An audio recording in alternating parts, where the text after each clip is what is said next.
all my YouTube videos. I read my YouTube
From a long time ago.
I'll take some. I'm not gonna have an argument about the law.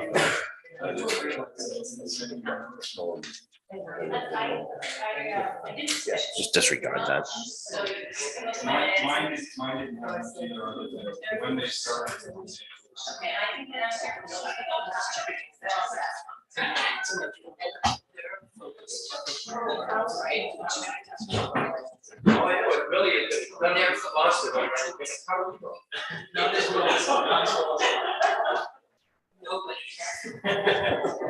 That was a compliment.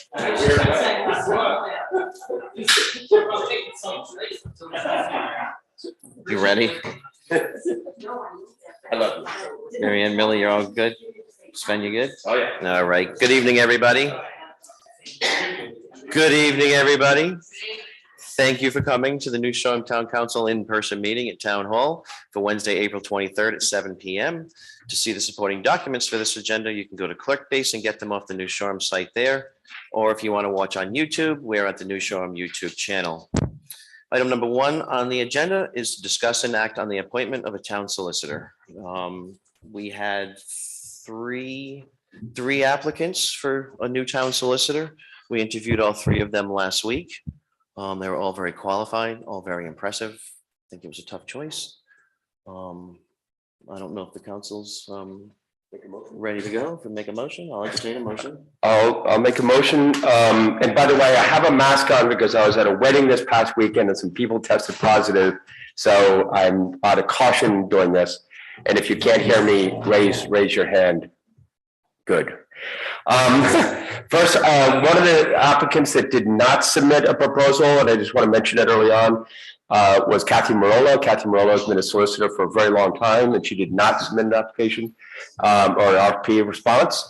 And I just wanted to thank her for all her years of service, and it'll be a good transition. After the motion is to appoint Callahan and Robert Craven and Associates to town solicitor for starting in next year. I'll second. Nice choice. Who? I think we want to date.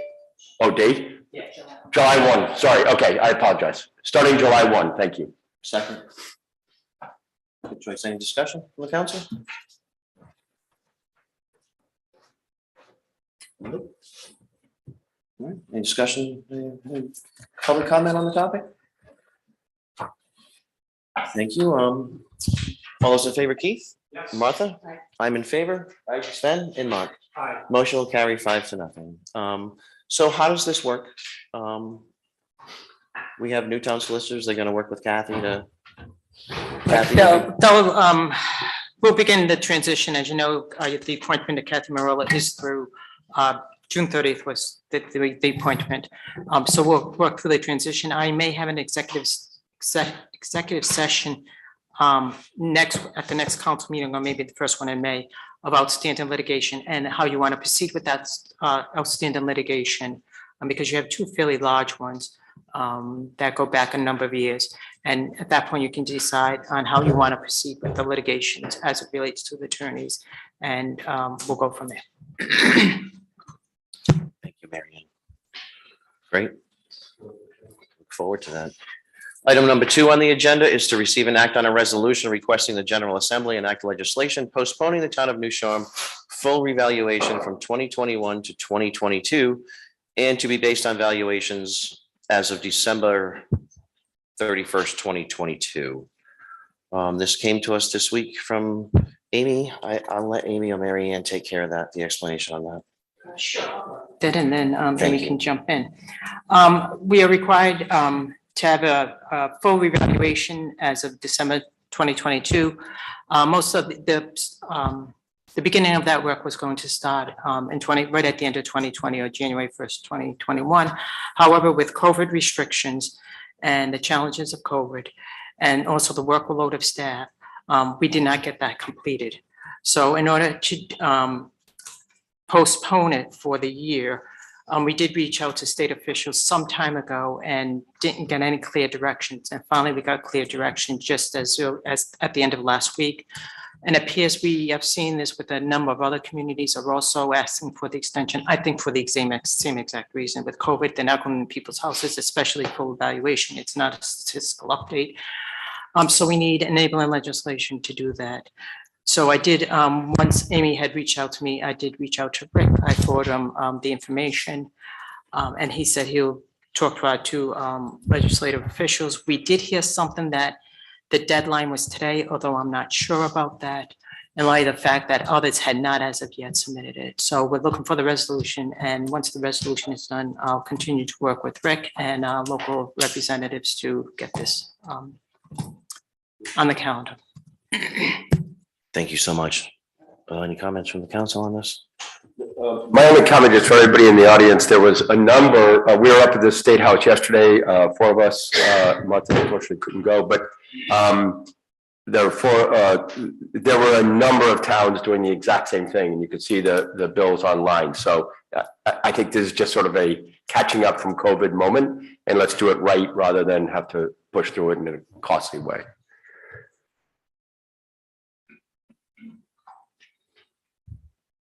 Bill McComb. If the legislation isn't passed through, what would be what happens? Sure. I actually did spend some time with this. Although officially it needs to be referred to the solicitor, but it appears that what would happen would be a freezing of our state aid, particularly pilot, which we don't receive, and distress community aid, which we don't receive. There's one other category that we're also not eligible for, that is explicitly identified as aid that would be withheld if you did not perform the evaluation in time. So. Bill. Is that money withheld, and then once you achieve it, they'll release it, or you lose it? They freeze it at the prior year level. And again, for us at that point, those categories that were identified, it's zero. But it would be released subsequent years at the revised rate. So you would lose any differential for a community that say was still in the year. Again, that is not the official legal interpretation, but my best for you. Thank you, Amy. Council have any questions?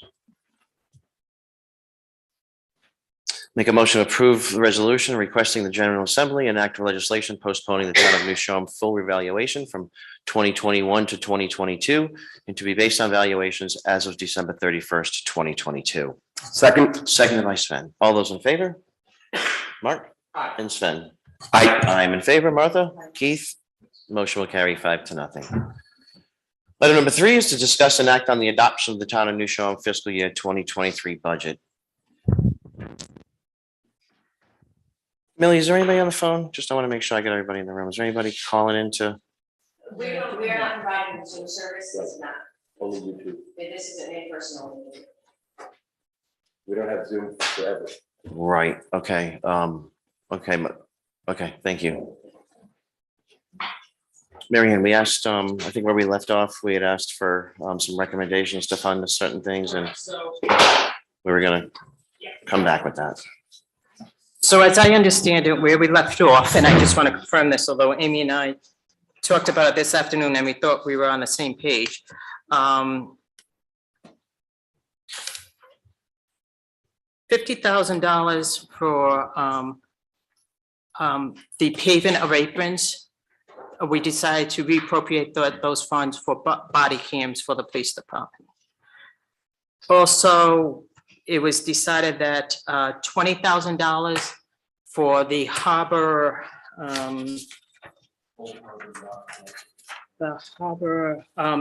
electrical, the $20,000, it was reappropriated under the town manager for radios.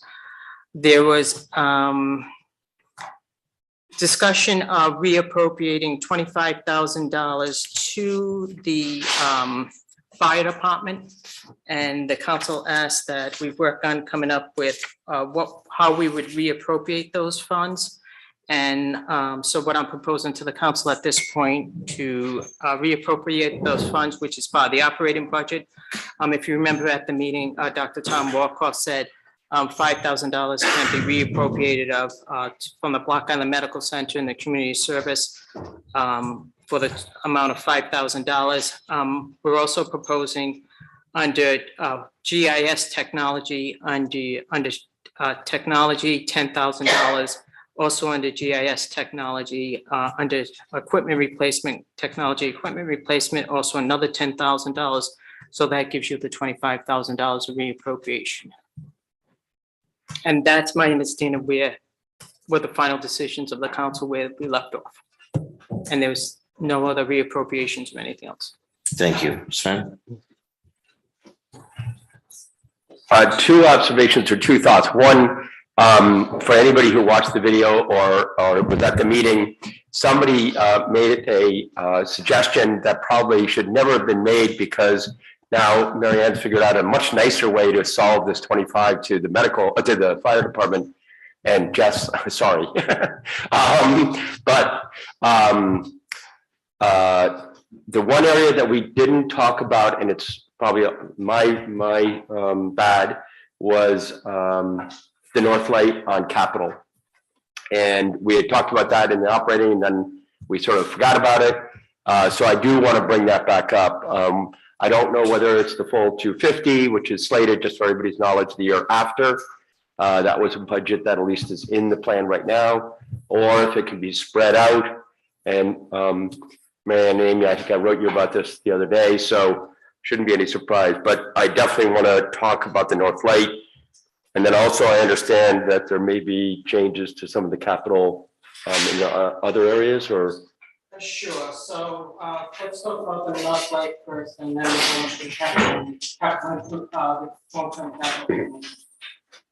So based on the fact that some of the councilors did approach me in this regard, and I think also you approached Jamie about the North Light, so Amy and I, got our heads together and bounced a few things off each other. What the council has done in recent years, especially as I understand it, with the National Grid funds, we've used it for infrastructure. We didn't think to allocate that this year because the dollars were not that significant. So what we recommend to the council is take the two payments we received this year for the from National Grid. The two were $26,000 to a total of $52,000. Then there's a bond issue that was issued for the North Light some time ago. Remaining funds in that is $15,000. So we would take that, so you have 52. Where's that 52 from?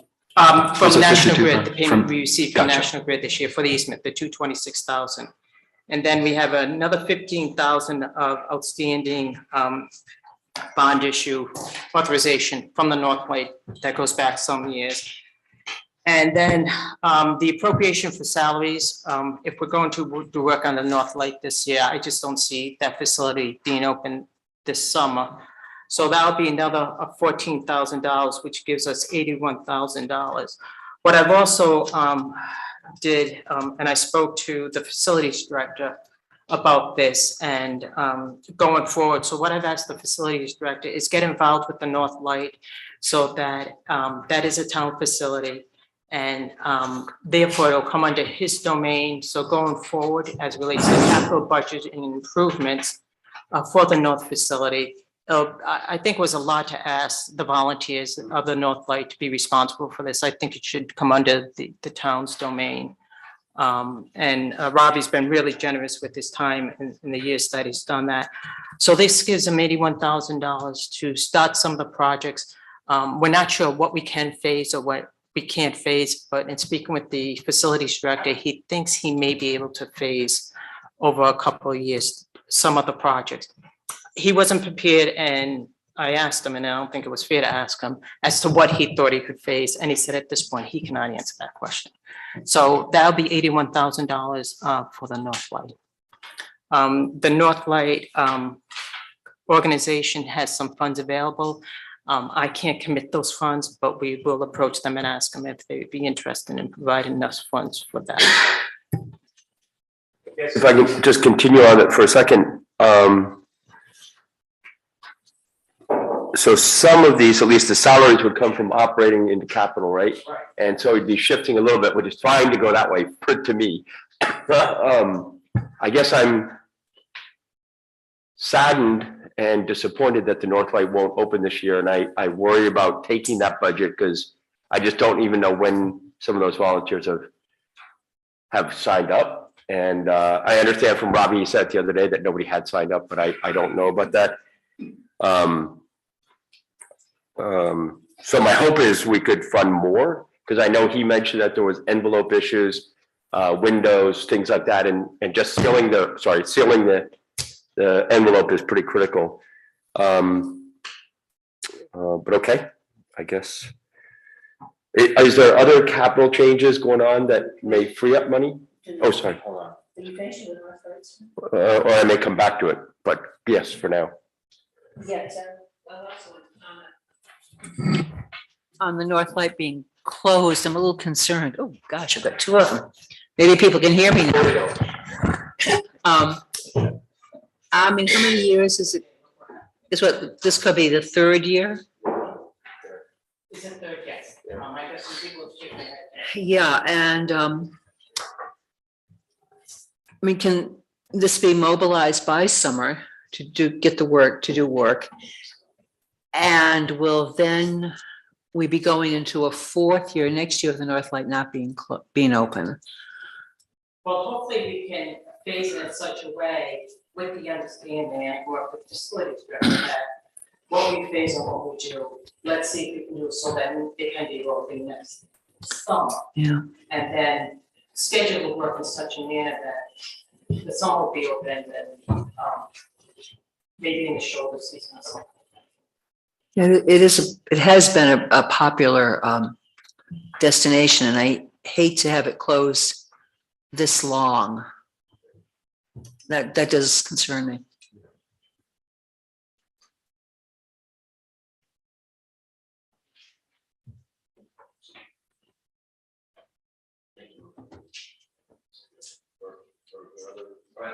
One more question. Just so that I'm clear. It is not opening because the work needs to be done, or it is not opening because we don't have volunteers to staff it? What I'm talking about is I see us doing some of the work this summer, so that's what I'm seeing as far as not opening. The last time I talked to Robbie, he didn't have staff. Right. Now, that doesn't mean staff, we may not get staff, but at this point, if we're going to make this decision, I would move forward to make that decision. So the idea is to undertake this construction work during this construction season. Hopefully to be able to start it. phase, yeah, gotcha. We have $9,500 in the income line for North Light fees, it looks like.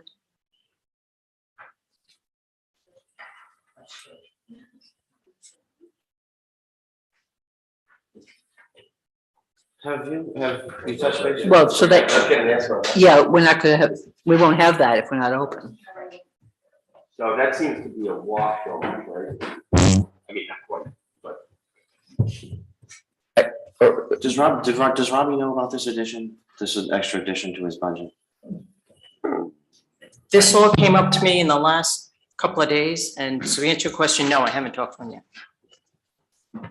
I'd like to hear from Robbie, actually. All right, let's move on, just have a discussion.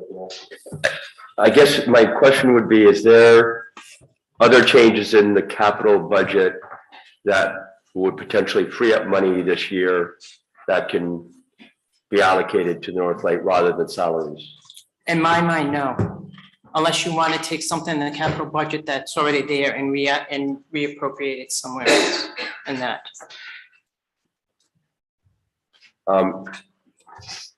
Okay. We Is can there talk a- about, we can talk about the long-term capital improvement plan where there will be probably something to change there. That's what I'm talking about. I'm talking Yeah. about in the CIP, right now, I believe there's some land acquisition and other stuff, right, that So may or may not. probably what we should do is jump to that particular item. Do you mind jumping back and forth? I apologize. I have If you no want to wait problem. till the end, I'm fine to wait to the end. No, we can jump back and. Okay. that was I'm giving you leeway. Thank you very much. Thank you. Thank you. We do need to discuss that. though. Yeah. Thank you, Mary. So, we can jump anywhere tonight. So as the council knows, and we've had a couple of executive sessions about this, and we also discussed it briefly at one of the budget sessions maybe, that there's $400,000 in the long-term capital under public safety. And what that was specifically for was that we had negotiated and worked with Block Island Power Company to buy what we have been referring to as the corner lot. We had the property appraised. We submitted it for the appraisal to Block Island Power Company, and we did hear, as the council copied on the email today, earlier this morning, that Block Island Power Company has decided not to sell the town that piece of property. So the funds that were identified, which were going to be borrowed funds, were to be used to purchase that property. with the understanding when we get into next fiscal year that we go before the voters and ask for a bond issue not to exceed $8 million, which that number probably would have been firmed up over this coming year. Not to exceed $8 million to construct a new fire rescue facility on what we call the corner lot at Bitco. Once I did receive that email, I've had some very preliminary discussions with a couple of staff members in the town of potential other property. We have not identified anything. That's going to take some time. So in speaking with the finance director, what we would recommend that $400,000 to have that be removed from the capital improvement plan for fiscal 23, since we don't have a piece of property identified specifically for that purpose. What are the options on the table right now? Like what? For the pieces of property? Yeah, Oh, I'm nowhere near prepared to discuss that. I received that email at 10 o'clock this morning. I know, but we had discussion, before we had discussions about other properties. I'm just slipping my mind what they were. In the past, we had them. I know the airport was one spot, right? Is that? I don't think we've discussed any specific spots Right. at the council I'm table. just trying to get an idea of what's. I would I get it. prefer to have a few weeks to think that through before I come back with anything. Yeah. I would like to take a look at what could be potential. I need to look at zoning. I need to look at size of properties. There's a bunch of stuff I need to look at. So, and I'm dedicated to get that done. Right. I I know. think at this point to try having that discussion tonight is not the time. So can No, I I ask? understand. I was just trying to clarify if there's anything on the table right now. As of And I tonight, get no. that. I get that. Yeah. Thank you. Pete? One of the concerns I have about just, in quotes, just taking it out is, let's say we identify 2 sites. Let's say you identify 1 site. And we have upfront costs associated with the capital expenditure. For example, engineering, design. I mean, what I don't want is for the lack of a site, the whole project gets put, so it occurs to me that if a reasonable number, I don't know what that is, whether it's $50,000, $150,000, where you're gonna, you have capital costs, sort of the upfront softer costs associated with this kind of a project, whether we should keep those in so that if necessary, we have the resources that we need to, to conduct site engineering, design, all of those sorts of things. It seems to me, I mean, I get that we don't want an amount, $400,000 in there for site acquisition, but we may well need $200,000 or $100,000 to do that preliminary work. Does that, I mean, I'm asking. Yeah, I mean, we can explore that. I'm not sure what we want to put in there for engineering, if you want to put $50,000 or $75,000. I think as far as the design, architectural design, we were going to ask the fire department to partnership with us and help with some of that cost as far as getting the design done of this project. We haven't started that conversation, but that's one of the things we were considering. What I don't want to do is be where we are next year with this project pushed out because we haven't done the kind of basic due diligence on whatever site gets selected because we didn't have the money in the capital budget to do that.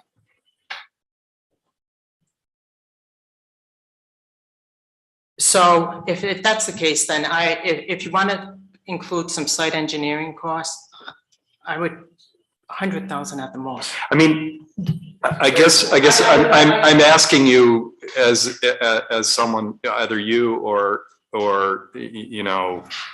Yeah. Matt or Tom or whomever, like, I'm assuming that there would be upfront costs that you would need to verify that this is indeed a buildable spot for this facility. Yeah, so if you want to allocate some money in, I would put no more than $100,000, and I hear where you're coming from. Yeah. We currently have a design, granted, it's for the property at Right. Black Island Power Company.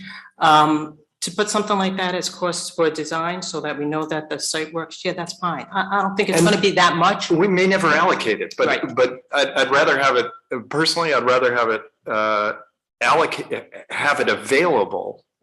If, you know, look, there's very few sites on the island that aren't challenged in some way, you know? And it just seems like we should keep some money in so that you have access to it. I mean, hallelujah, if we get here next year and we haven't had to spend it and we're still on the track, that's great, but I don't know about you guys, that's just my own. Just following though, in previous meetings, I know, and I think very importantly, you have not wanted to reduce down the capital plan or CIP plan because of being able to spend and continue to build up, maintain, have capital. So to me, to take the 400 out, well, I know some people may enjoy it in the realm of reduced budget. I worry that that's in capital.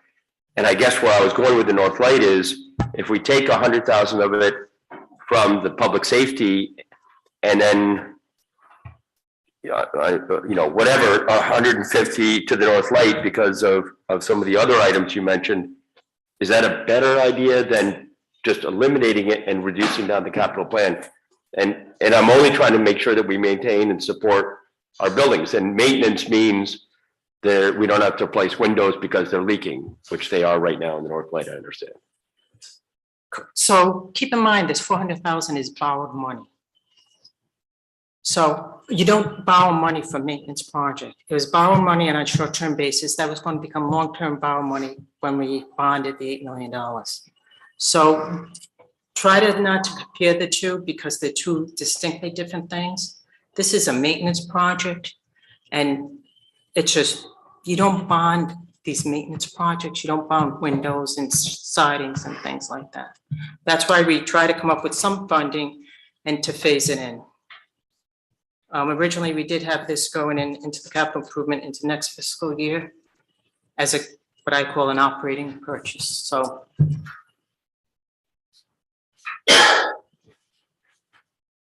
I guess personally, excuse me, I'm with Martha. Personally, I'm not excited about taking the salaries away. And $67,000 out of a $250,000 budget seems like a lot of short phasing. So I guess we'll come back to it, but I'm hoping that then we can find some more money somewhere along the way. Thank you. Bill? I'm kind of surprised to see we're at this venture with the utility district. We put out a substantial amount of money, I think, on some planning and so forth. I know this has been in the works for 18 months or whatever it might be. At some point, is it going to be, and this may not be because of the budget, will there be some explanation as to why all of a sudden there's a turnaround, whatever it might be, from either the manager or from the utility board on that end of it? It seems like it's a great piece of property, and is there some explanation as to, we're to the point where we were finalizing the plus on the hurdle and to have it on the agenda. Is there any explanation, or will the council look for an explanation as to why we're at where we are right now for that? I think that's a question that seriously needs to be answered. Under a budget discussion, I'm not really sure about having that discussion right now. We did, the Howard company did send us an email, basically saying, just that they decided not to. There was no reason given. That's all I can offer you right now. Wasn't there, I think they gave a reason.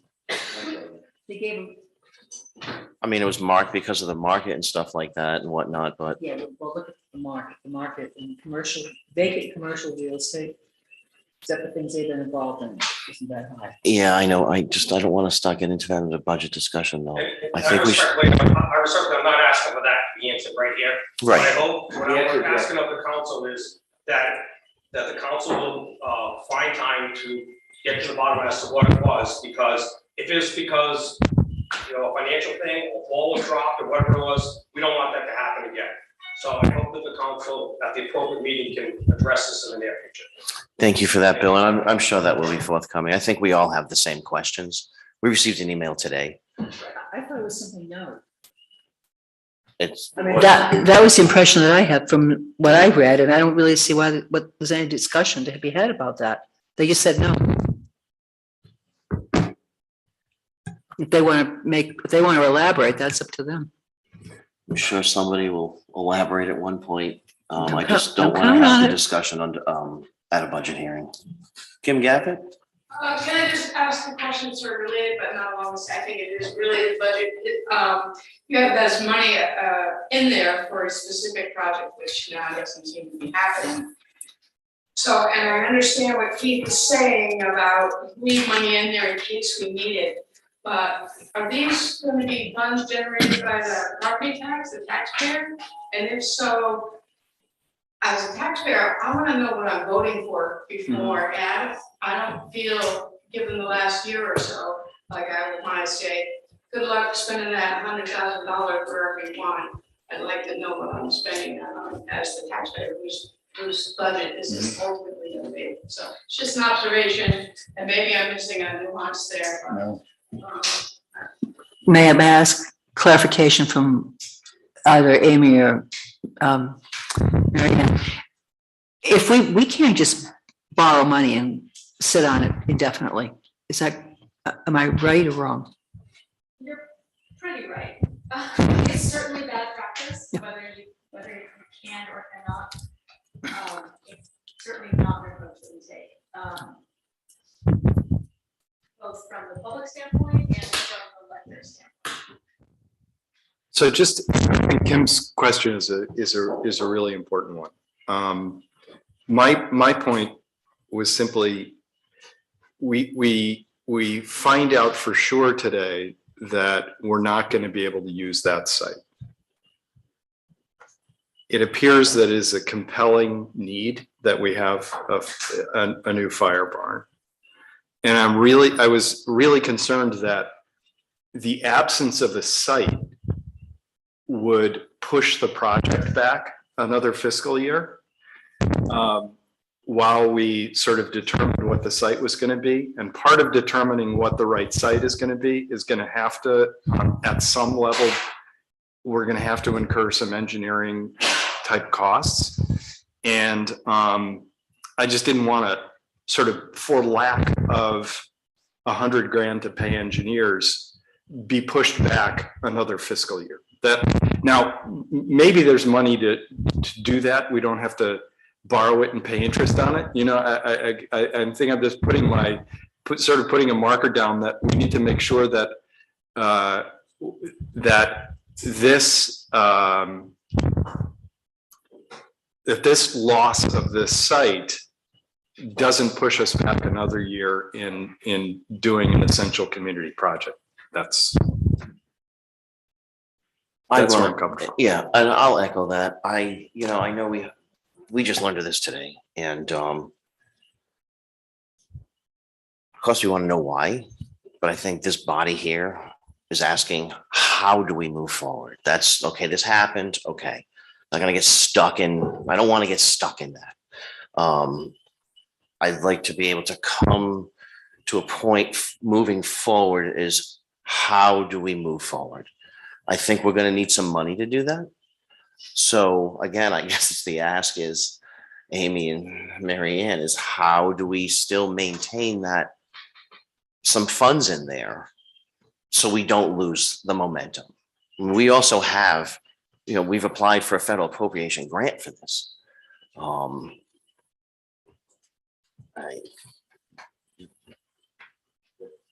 And look, I mean, for me, I'm not looking to borrow extra money. I just don't, I mean, like, if you say we have money in the engineering budget and Jim is going to take care of whatever we need on the site, tell me that. Like, is it not, can we put a, I think, I'll let you speak. How can we have some money in there to move forward? So where I was gonna start is we can discuss what the right amount might be. But generally, when the town is undertaking an effort like this, the preliminary site review and some of the legal work and preliminary title work is usually accommodated within the existing budget. So you have $30,000 in engineering for those things that come up and other things that come up during the year. So there's a little bit of preliminary site work that you can do out of there to make sure it's full, to see what kind of variances you might need. You know, we use our legal line to do title work and some of the negotiations and things like that. So on a modest scale, that probably aligns with what the taxpayers might be looking for, a preliminary work that gets fit into the existing budget. There's that push of, okay, if you really thought you needed preliminary work more, I would even say $50,000 scale. That's probably a level that we owe a broader discussion and the right for people to say yes or no, I want to proceed. There is no fixed threshold in our process, but it's somewhere in that range, I would say. About what we can fit into our regular budget. Maybe $15,000 to $20,000, and then somewhere above that, we're really going to be asking permission about whether people want to proceed. I certainly appreciate it. It does make sense, but we're in a position tonight, and we're back where we were the other night, where we got another issue, and we have to hash this out. I just want to echo a comment that Mary Ann made earlier, which is that throughout this exercise, the town was working with the fire department, who also put in some of their own effort and dollars to do some of that preliminary work as part of the partnership spirit. So their contributions aren't overlooked in that as well. Thank you. Sven and then Bill. I think we want to make sure, and I say this to Chris and all the fire department, from the town council, you have incredible support, and we don't want this to move. We don't want it to lag. So hopefully we can figure out a way to keep it on schedule.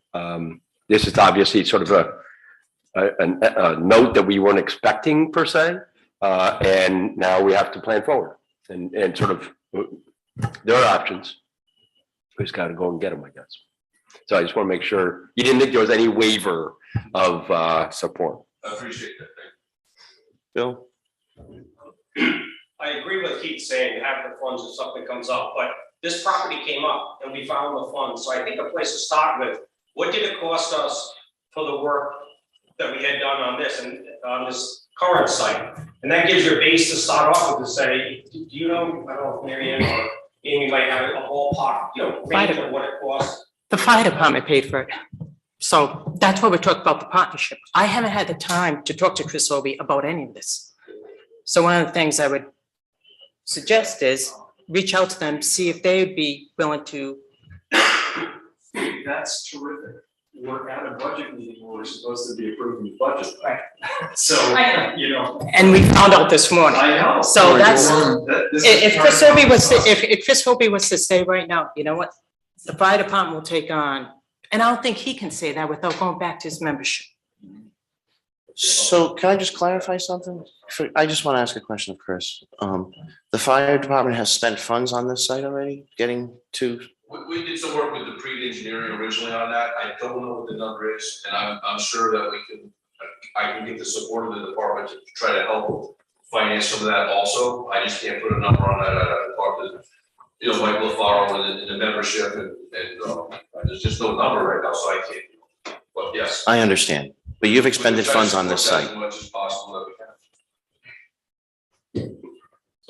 So my point to that was, we can get a ballpark number between the fire department, what we spent, we have from there. And then two, as Amy said, I think concept is 100%, and if we have something that comes up, great. But between that, and then we also have contingency, if it was that urgency, I believe, is that correct also? So there really shouldn't be an obstacle, hopefully financially, if something that great came down the pipe, hopefully. Thank you, Bill. Did you have another comment? Mary Ann's got something on brewing. Yeah, I would take the $400,000 and that whole budget, okay? Let me work with the fire department. And you mentioned some points we may be able to get out of the outfit. Let us place this pond in such a way that we can get the whole pond and I agree with you. The last thing I want to do is have this project over. I think the momentum's there. I applied for a $3.5 million appropriation grant. This project has momentum.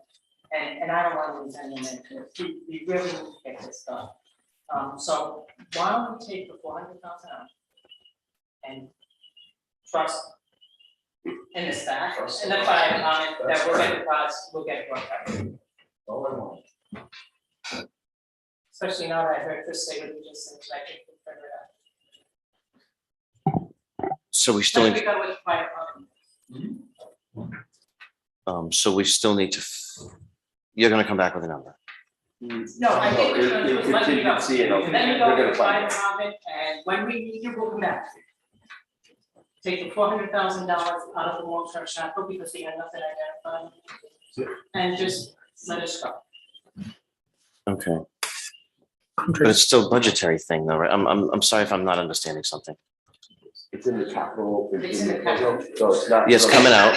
All right. So then if you need more money, if you figure out a number, that number doesn't need to go into this budget? Correct. Okay, We'll figure it out. I think what we're hearing is that there is enough room to keep this project on track until this point next year and not have to delay it, right? And actually, I'll compliment that, and enough passion from what Mary Ann just said, Amy's head nodding, and Chris Hobie, who's bigger than both of them combined, to make sure it happens. well, I think that's our goal here. All right, Kristen, did you have any? I did, so no mic sitting is fine, If you want to use the mic, that's fine. You should use the mic for the YouTube. but, it's YouTube but not Zoom. Yes. Right. Yeah, because, and Keith, can you make sure your mic is on, because I couldn't hear some meetings. So I'm Kristen Bauman. So I don't understand where the 400,000 is. I haven't seen this on the budget. Is this in our budget? Capital. It's in the. It's not. No, it's in the Martha's in. Capital improvement plan, which is a CIP plan. Budgeted for next year. In this budget, It's a different. on a sheet. page in this budget? Thank you, Amy. Sorry. You'll find it on page 2 of the capital improvement plan. There's 400,000 that was, until this moment, slated for 2023. And that was gonna be asked as a warrant question. It Okay, was gonna be asked as a warrant question, so it doesn't align with the capital and operating budget. okay. That make sense? Yes, Okay. yeah, I didn't know what we were talking about. So often I find myself in that position, unfortunately. And so we're not talking about capital tax, page 22, 23. Okay, thank you. You're welcome. Appreciate that. Andre, I have a concern, and I know no one here is a psychic and can probably answer this, but are we abandoning that site considering that significant money, I don't know how much has been put into it already? Is it a matter of a higher amount paid for it that might make everybody happy, considering all the road work or so much road work has been done already? I know we kind of can't answer that, but I'd hate to see us abandon it if so much work on that site has been done just for a not insignificant amount of money, but maybe a doable amount of money. I'd hate to see that abandoned if that site fits your purposes. I think because we keep talking about this, and obviously, I think you didn't get a chance to look at your email, Mark. Kristen doesn't know what's going on, and Kristen keeps on top of things.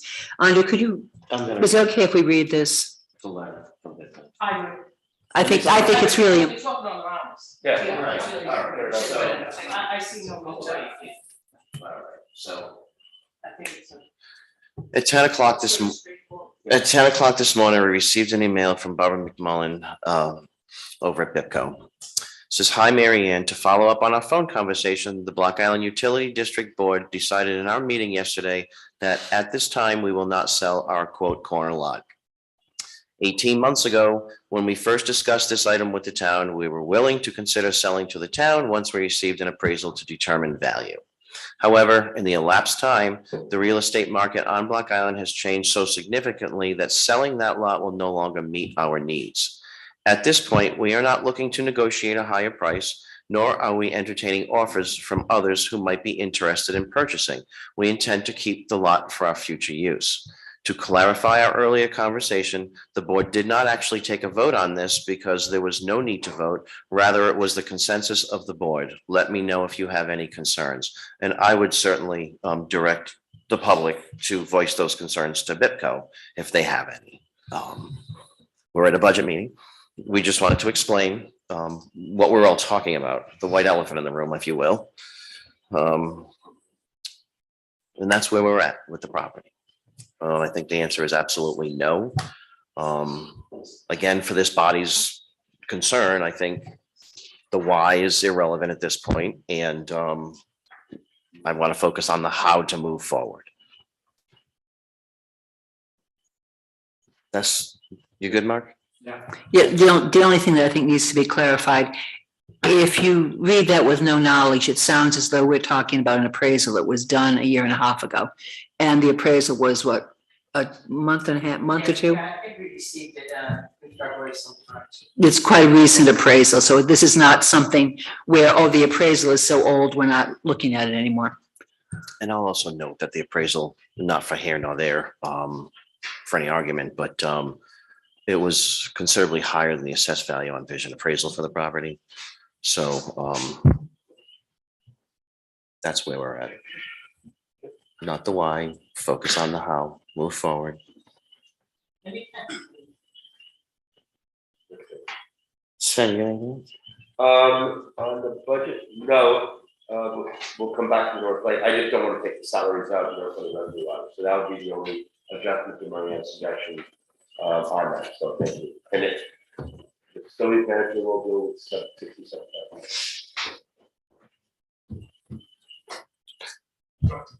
McConnell? There's so many budget Sorry? items on the budget, I had a question on there was a discussion about the repeater system, the radio system, there was some problems and so forth, and there was some request for funds in there. Are there any funds in the budget for the fire department and police, they'll do some radio?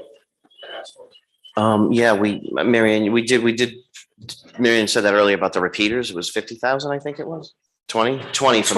That came from the Old Harbor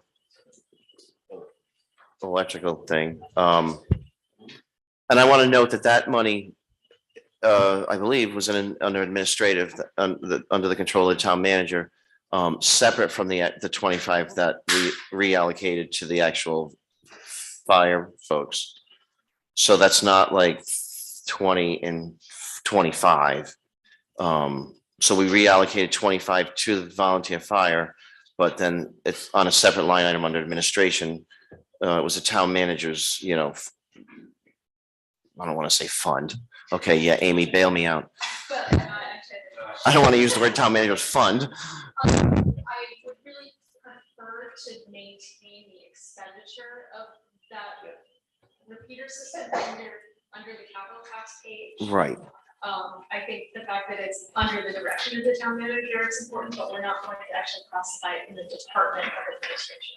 It's going to continue to sit in the Department of Capital Tax under the direction. And that's the correct and elaborate way to say that they're two separate pots of money. That's what I was trying to say. So the 25 that we reallocate is going directly to the fire. That is direct community support. Community support. Fire rescue to operating. And repeaters are different and under. Thank you. Chris? So that repeater system, somewhere around one of the three is about 50,000. So 30,000 short. That's not gonna get us up and going this year as soon as the library is up on that side of the island. So where do we come up with the shortfall on that? We'll get this up to once. Piece to have for the town, the fire, the police, highways, everybody that uses the system, the town system. Can we? It's short. What can you do with the 20?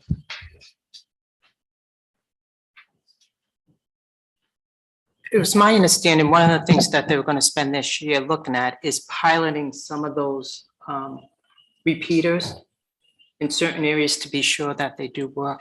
Right, the first one, we're pretty sure we want to put it on the backside of Beacon Hill, so you're gonna pick it up Doris Cove, Gracie's Cove, Coonimus, around the corner up the hill. So that's where our first site that we want to put, want to check it out, make sure it's doing what it's supposed to do, and then move forward with the project as it proves itself, which we're pretty confident that it will.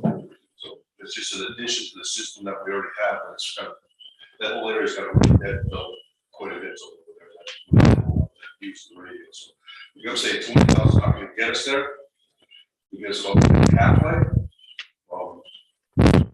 Just trying to figure out where we come up with the numbers.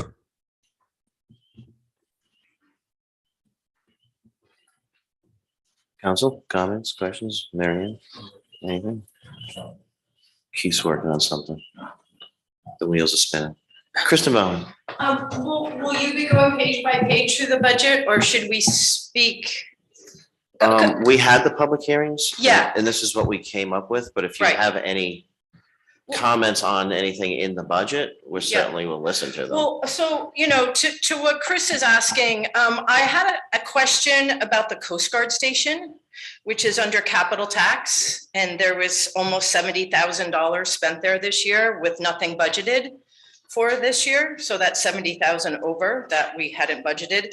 And for this upcoming year, there's $150,000. So I'm curious as to what that money is, what those projects are. Can that be scaled out over years? Does that have any flexibility to help with this current situation? I think, Marianne, you can answer that best. We did discuss that, or Amy. Sure.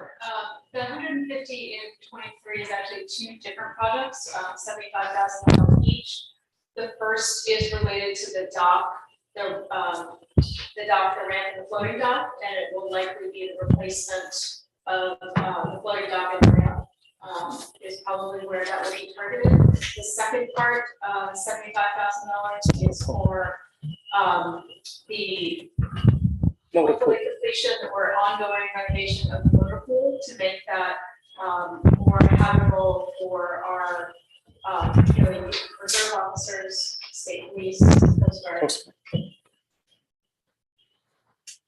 So, What's the extent of, what's actually the expected benefit of the dock, just so everybody knows? I mean, we do, right, but wasn't the Coast Guard coming in?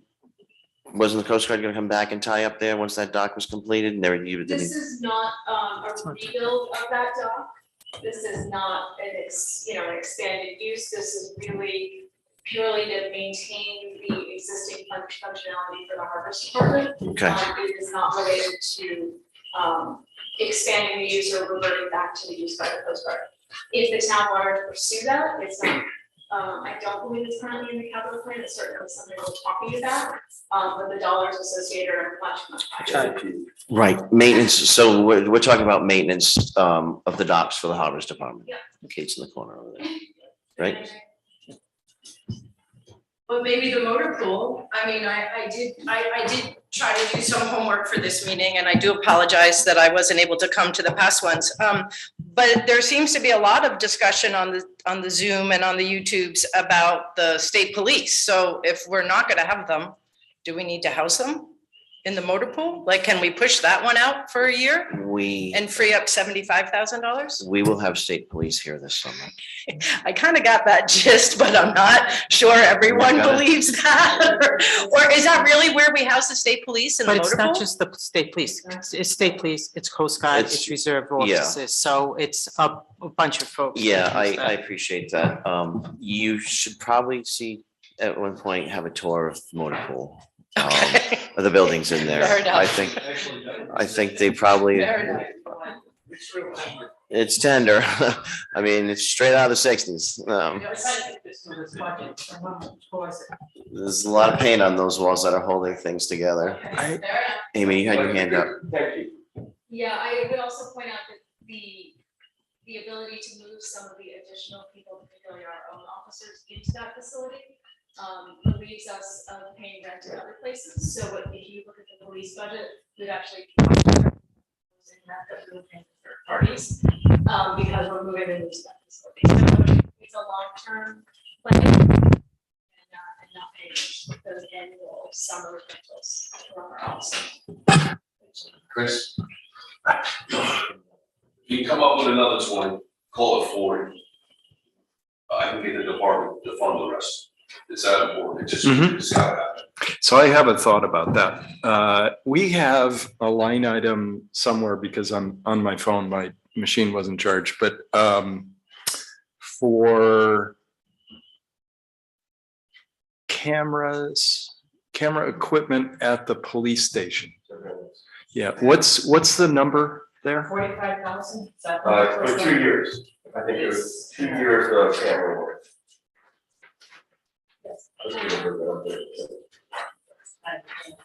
So I don't know whether this is not an area of expertise for me, but it seems like we ought to be able to perhaps re-envision that project and perhaps send that to the dead spot repeaters. Part of that 45 issue, if I'm not mistaken, is for the camera and one cells that was destroyed by. Right. Basically, last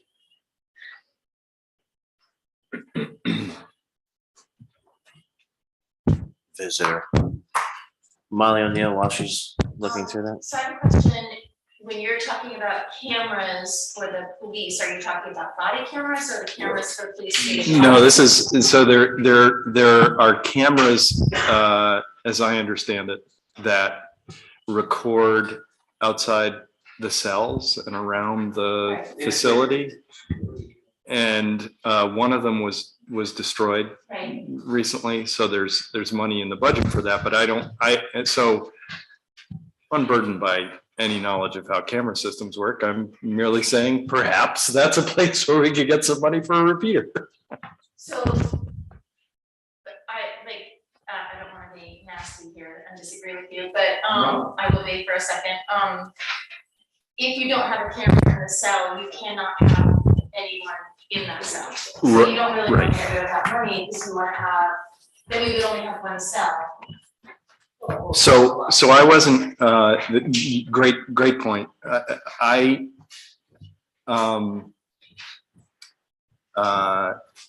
don't know what the scale of that camera project is in the police station. I haven't seen, other than the budget document and that it was in there. Seems like a fair bit of money, and it might be possible to still have cameras, but to have money left over to take care, to make up another $10,000 or so on whatever it is on the repeater issue. I'm just trying to figure out whether there are ways to reallocate that to do that. And the 45, just so everybody knows, is in the capital tax line. Yeah.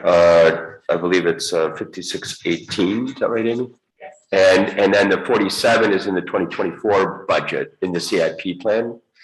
So I think, Molly, you're exactly right. At least I don't want to remove cameras because that would, eliminate a whole lot of flexibility. But the question is there a way to do enough for 25?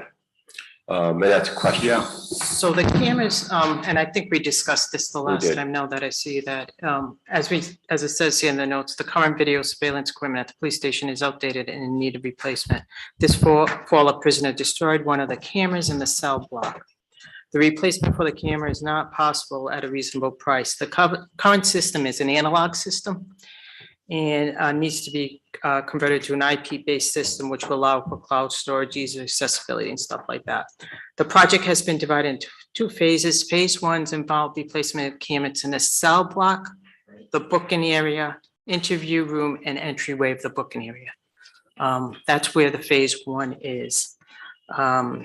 The capability for audio and video recording in this area is required to meet accreditation standards and comply with state law. So that's. I understand and read that and heard that. What I'm asking is, where does the $45,000 come from? How do we? It's something that the chief put together. in this budget.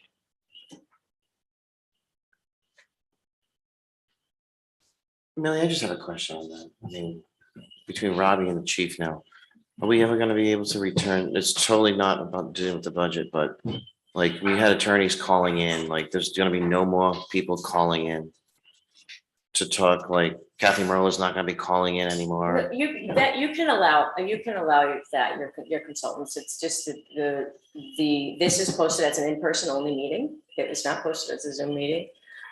Zoom is something that is not allowed now by their. Right, The governor's order is expired, so you as a council cannot meet by Zoom, but it doesn't inhibit and, consultants to call. but that's on the Zoom platform, right? No, there's a very specific exemption for consultants. Right, Forever. right, that's why I'm wondering why it didn't get posted. We're getting chief water handled. The public can't, yeah. Right, the public can't join. It was never posted that way when But a I'm- lawyer was calling in. All right, So I guess what we're hearing for this moment, and Keith came up with, sorry. What we're hearing for this moment, and Keith came up with a suggestion of the cameras, is we're looking for 20 as of this minute, right? So as a group, we can discuss where that 20 could come from, but if we all believe that we want to try and do an additional 20, we can, that's sort of out there for the next discussion, right? So where are we going to take I money know. from? Isn't there someplace we were taking money from that we're not taking money from right now? You can try taking, dropping the technology, another $10,000. No, I mean, I want to hear what we get for $45,000 and what we get for $25,000. I think that's fair.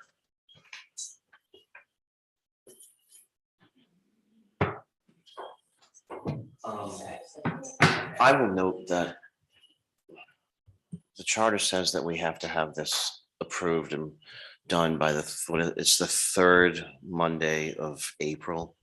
So if we need another meeting, we can schedule it for Monday and still be, we can't? Why? Maybe under the charter, but in order to meet the requirements of the state of Rhode Island, we need to be filing with the Department of Administration tomorrow.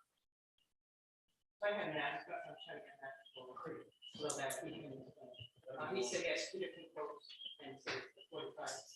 We don't have the 45. Bill, Mary had mentioned and possibly out of the technology. Could you move the other, say down, what, maybe 10,000 there? And if there's no other way, you can always, that's technology, you could go to the technology and possibly fund it if it had to be. But at least it gives an opportunity for, in other words, it's instead of moving that technology down automatically, if it's already earmarked in there. I mean, we bought 35,000 for this building at the end, so. could you identify yourself for the record? Hi, I'm Susanna Gardner. Hi, Susanna I Gardner. work for the library and I live here. My question was, for expensive equipment, why isn't it insured? I mean, that's kind of like asking after this happened, but wouldn't that be wise going forward? I mean, if they're looking for 40 grand out of nowhere, I mean, that is super expensive equipment. Right. Marianne, Amy? I think the equipment's so old and outdated, we just need to upgrade it anyway. That's. You have Matt on the, hold on.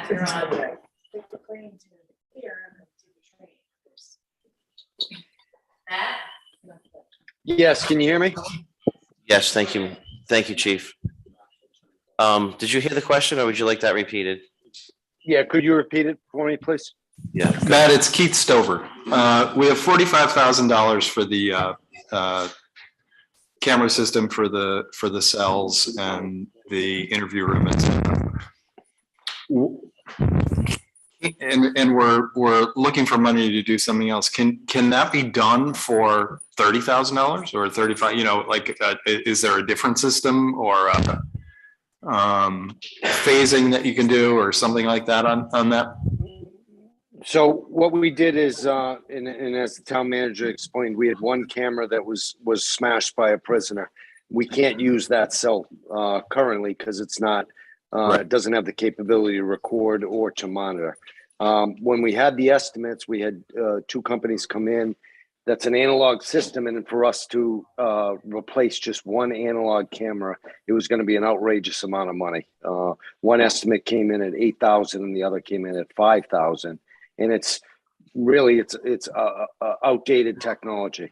And so it's one of the situations is our need is to replace one camera, but we really need to replace the whole system that works in conjunction. So the entry camera to the booking facility, the booking facility itself, and then the two cell block cameras all work together. And so that's the estimate that we have for $45,000 to replace that. That is the phase one. And then the exterior cameras around the public safety complex, the fire and police, that's the second phase of the quotes that we had. So, you know, we can go back to the company and see about cutting one or two of the cameras out if it's the requirements coming down to 30,000, but really those are the estimates we have, and it's kind of a difficult situation because you know, we're dealing with just an old system, and quite frankly, you know, we can't do without it. They have to be recorded. We have to be able to monitor the prisoners 24/7 anytime anyone's locked up in there. So.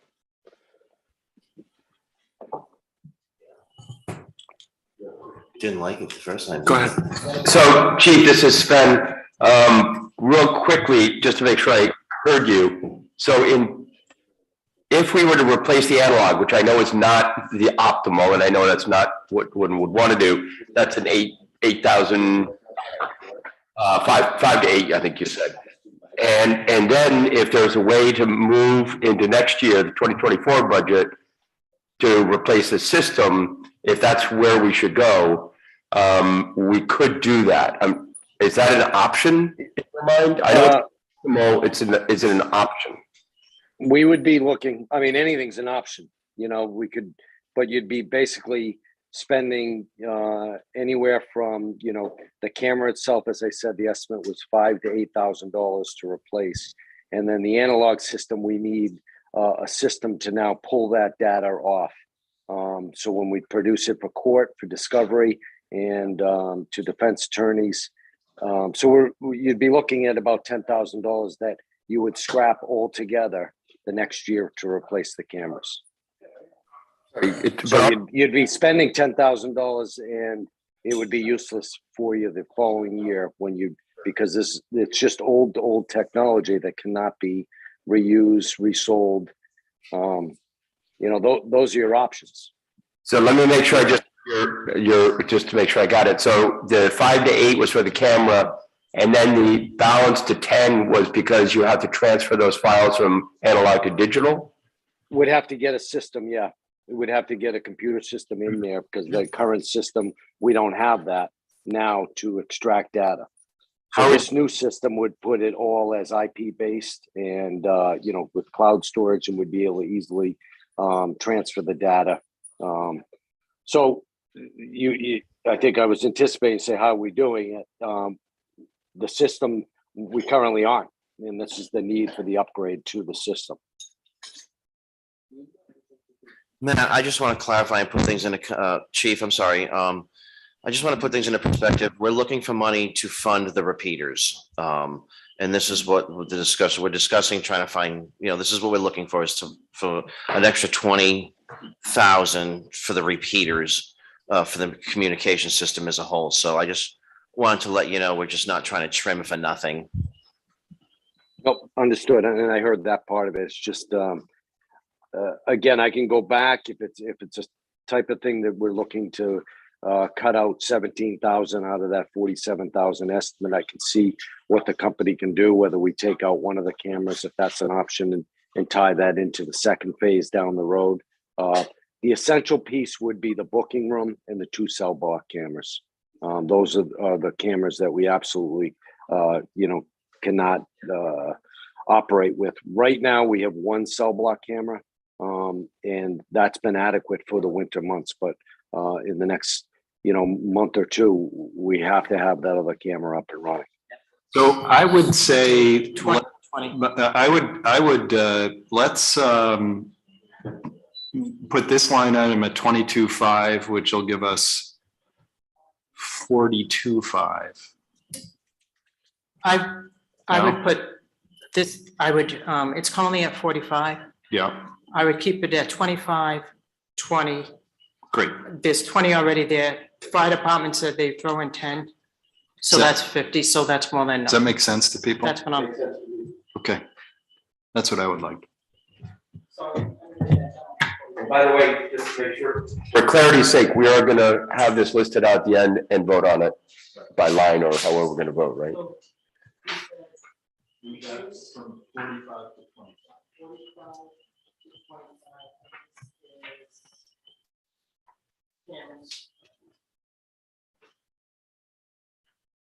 And then we're gonna add 25 to what we call those radios or repeaters.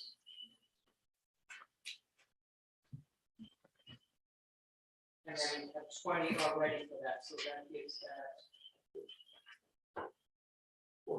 40. And if I promise they're gonna look at that. So we'll get that repeater at the, on the back if you can help. Yes, sir. Thank you. Hold on a second, Bill.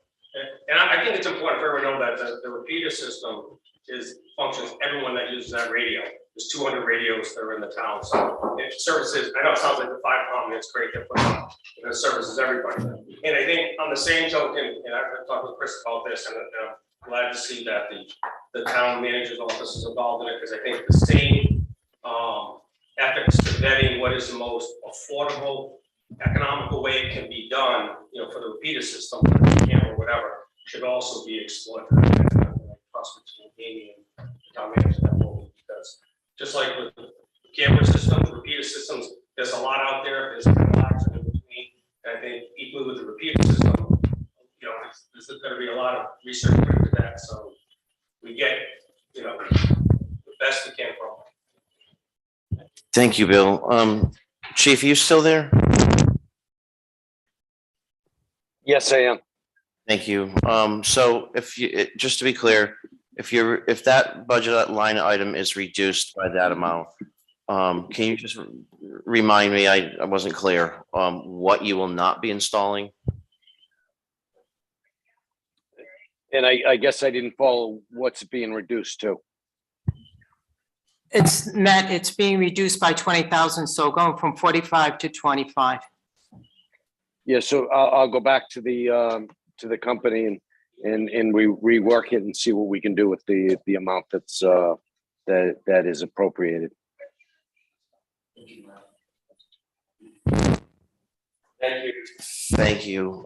I just want to note that you don't know how significant that's going to be. I mean, my only concern is that I agree with both of these funds, but we also have been trying to rebuild the police force and the infrastructure there. We talked about it as being a #1 priority last year. This is the budget the chief has put forward in conjunction with the town manager for that upgrade. And I see us second guessing that, and I don't know if I'm happy with that, because this is what we've asked for. I would be more comfortable looking into reserves for that, if that's the route we want to fund that. But I just want to throw that statement out there. We asked for this, and now we're second guessing it in a way, I think. And I don't want to be on that side of that. Can I just give a comment? Yeah. If you look at the police budget as of 10 minutes ago, it's a 13.8% increase, which as all budgets, it is by far leaps and beyond. So I think we are, I would argue we're supporting it. But $20,000, so I hear you, but I also think that we are supporting it with the support and the funding and all the resources we're putting, so. Right, and I understand that. I'm just about where we're getting the money from. Molly O'Neill? I'd just like to point out that consider that technologically, the starting place for the police department's equipment is very low. whereas other departments are starting at a much higher level.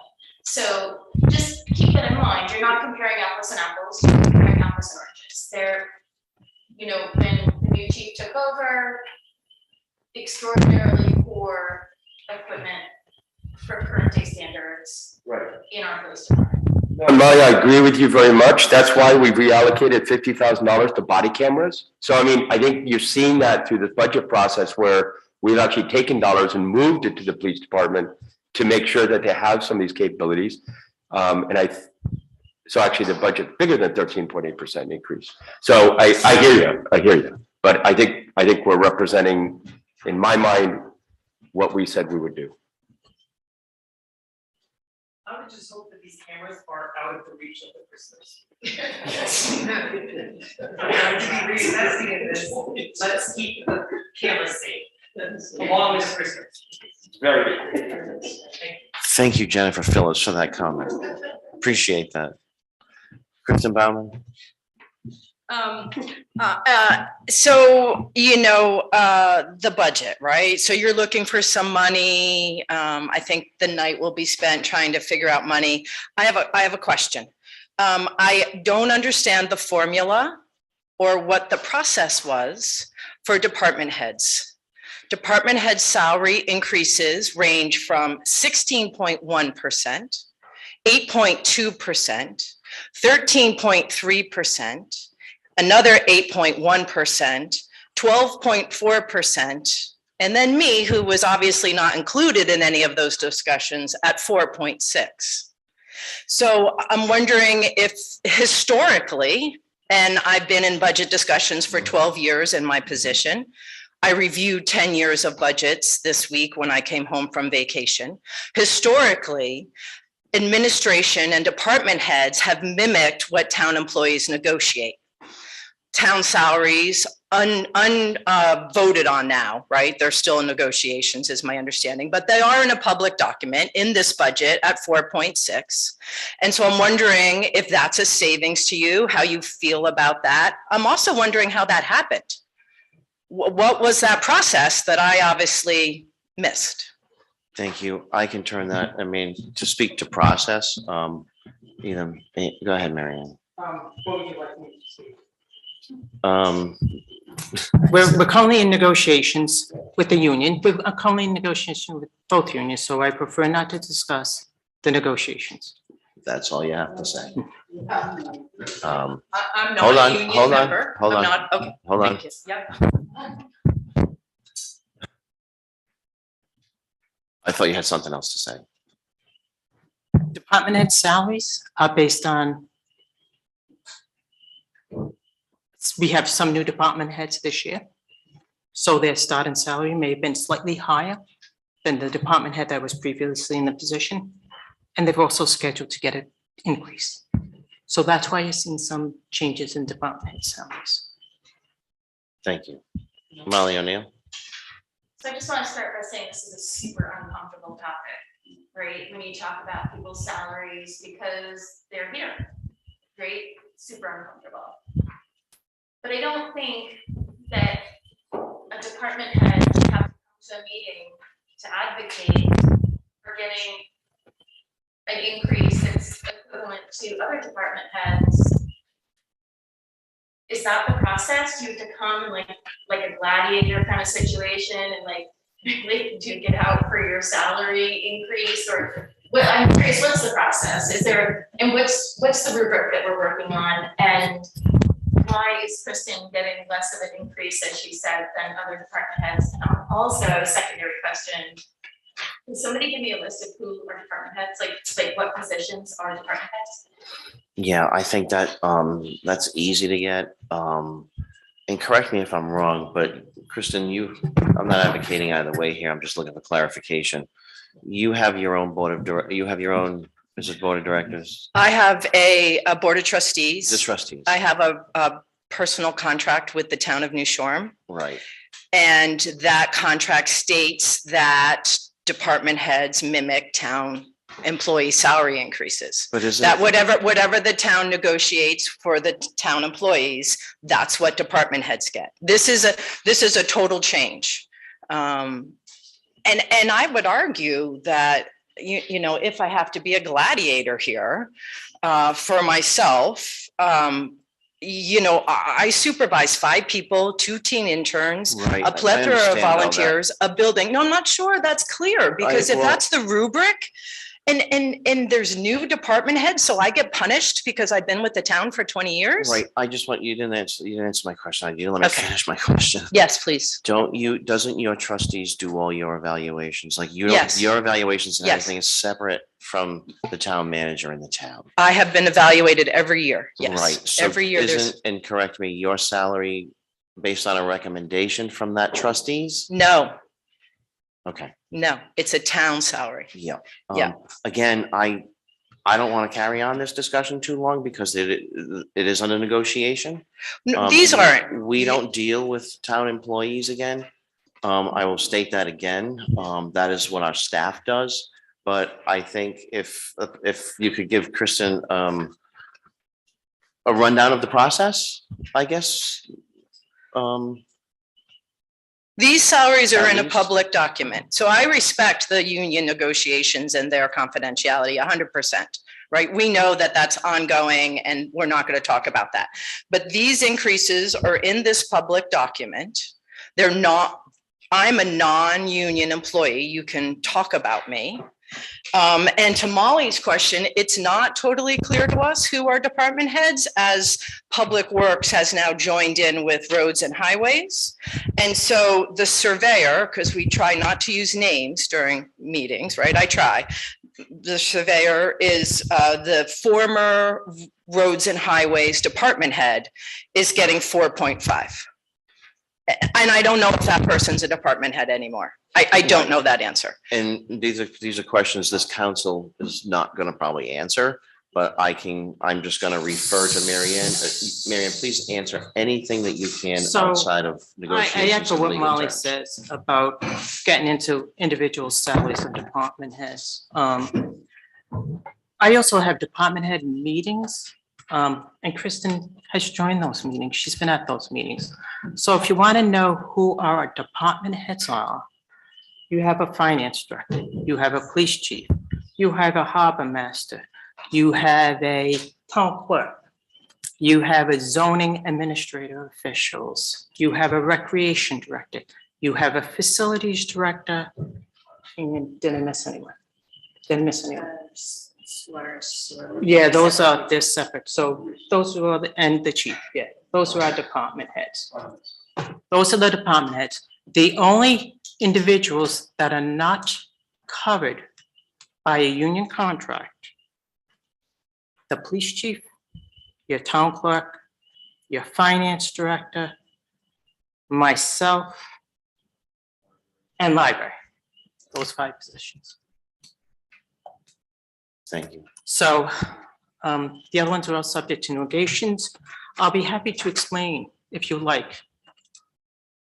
I think my salary is what you say, 9.3.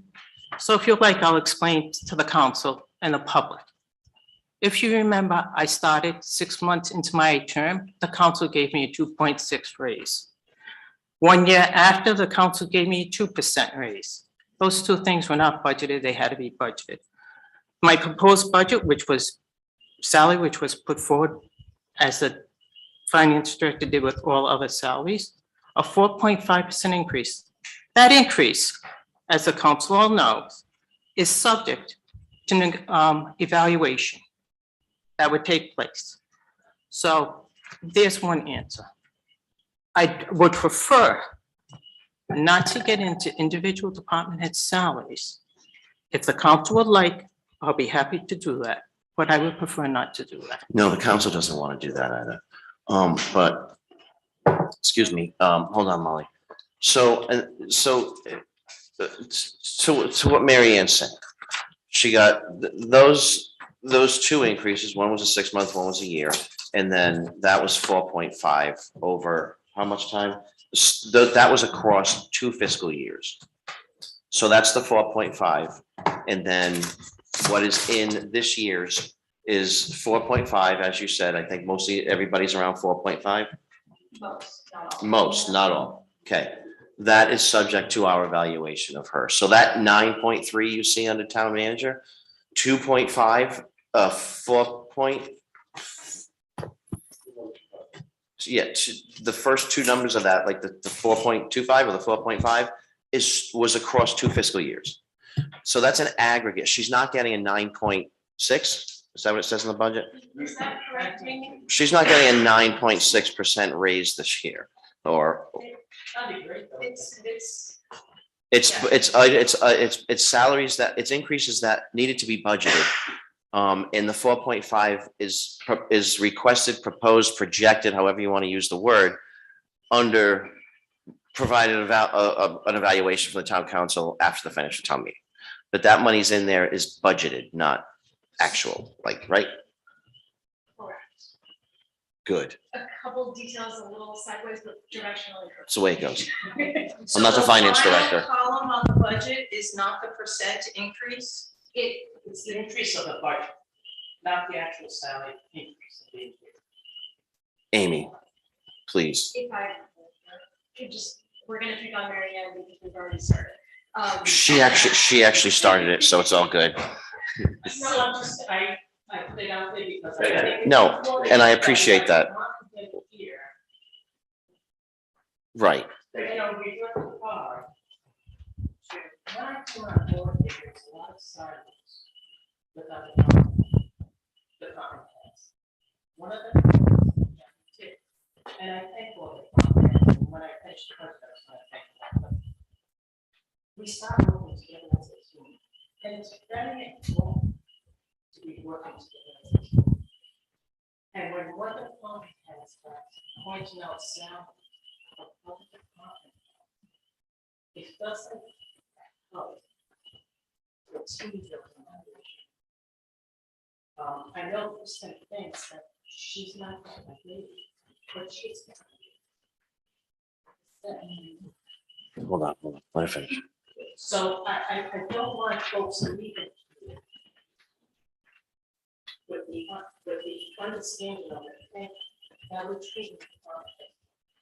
We're working very hard together as a team, we'll continue to do that. And I really would prefer that the salaries of the department heads not be subject to the discussion. And I'm with that. Thank you so much. Martha, did you have a comment? No, my comment was to ask Mary Ann to speak into the microphone. That's what I was trying to do. Thank you. Microphone on. Thank you. Molly, I'll allow one more on the So I have topic. a question about the structure of this, so. Department heads, let's go back to Kristen asked this question, I didn't hear the answer.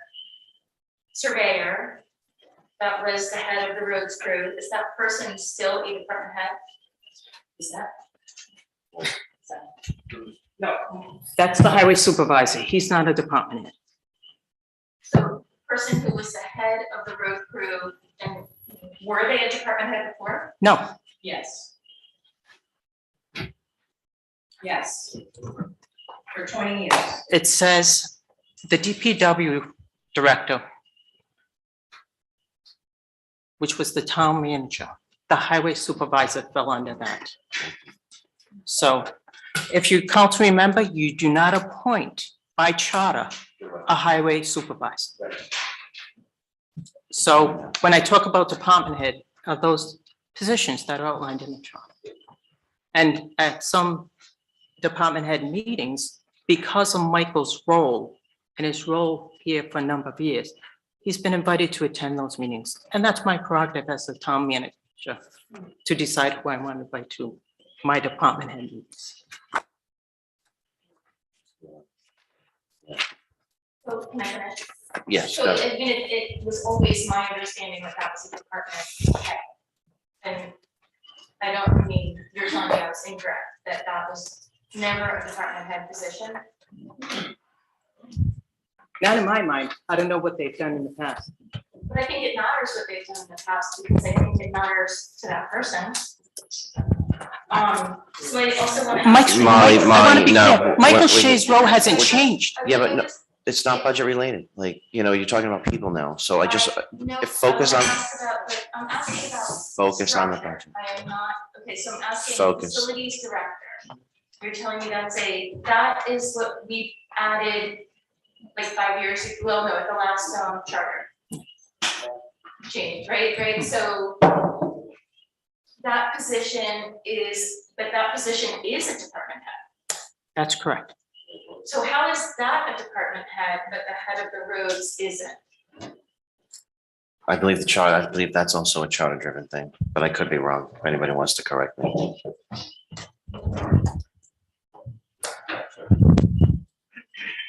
All right.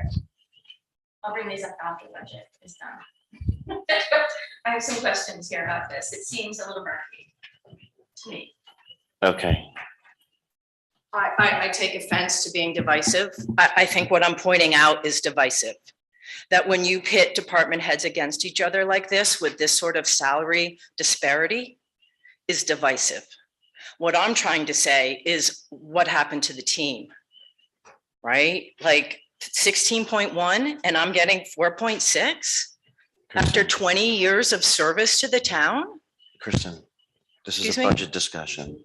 Right, well, this is Talking about budget. This is a public budget document. is. These are from the document. And the negotiations are going on. I don't. No, I don't I'm have- not, then these people are not under negotiation. I don't I have an respect that. answer for you. Well, so The town then I manager guess my spoke to question that. is, right, and I'm speaking to being called divisive. I'm not, I think this is bad government. I wish you did have an answer to this. I expect you will at financial town meeting when I ask the same question. Because this is divisive. Well, I think- This I think is you- not transparent. I think you've So I think you've the gotten an answer. 16% increase that is being referred to is your new town clerk. Someone who's been here, how many years? 21. 21 years, Again, I don't, if you feel as though So- you want to, 21 years, took on the role as the town clerk, is compensated differently and higher than the previous town clerk. I made that decision, and I think it was a good decision.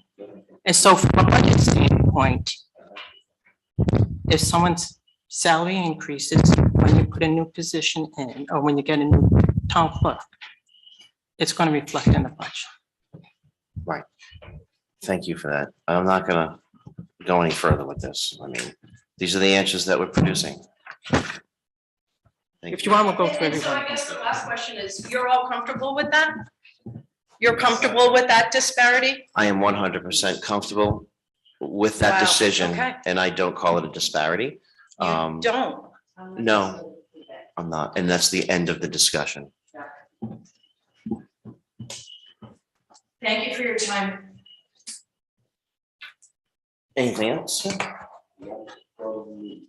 No. Was that?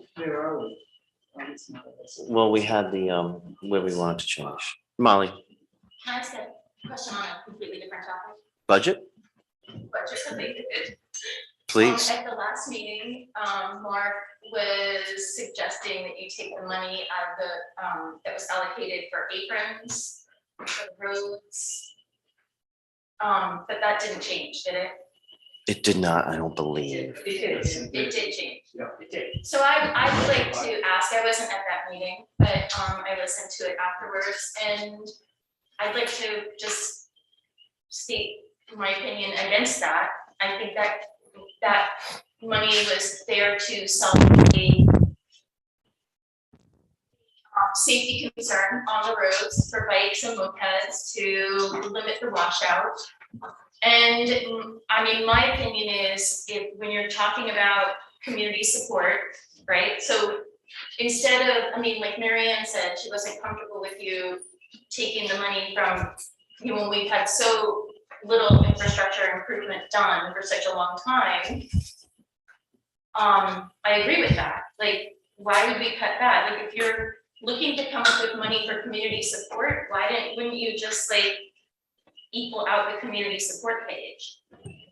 So my suggestion would be like, if you need that 35,000, why wouldn't you just like go to the community support page and like rework this so that, again, if you're just gonna look at percentages, like some of the increases on here are you have anywhere from 10 to 30%, well, actually some are 0%, but I just feel like we've already said this is the pot of money that we have for community support. Just reallocate it, like take some from the medical, the doctor said he would give up some money from the medical center at that meeting. And I mean, we're gonna be sending more people to them if we don't do the aprons, so, you know. We don't know that. We I think we can- I think We can didn't move, say that. hey Molly, we didn't move that money to community support. We moved that $40,000 to body cameras.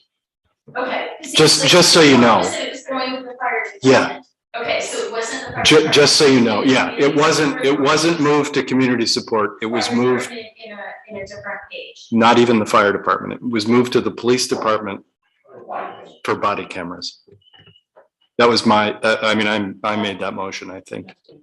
Okay, And so. kept it within that budget. Yeah. Stay within the capital. Stay within the capital.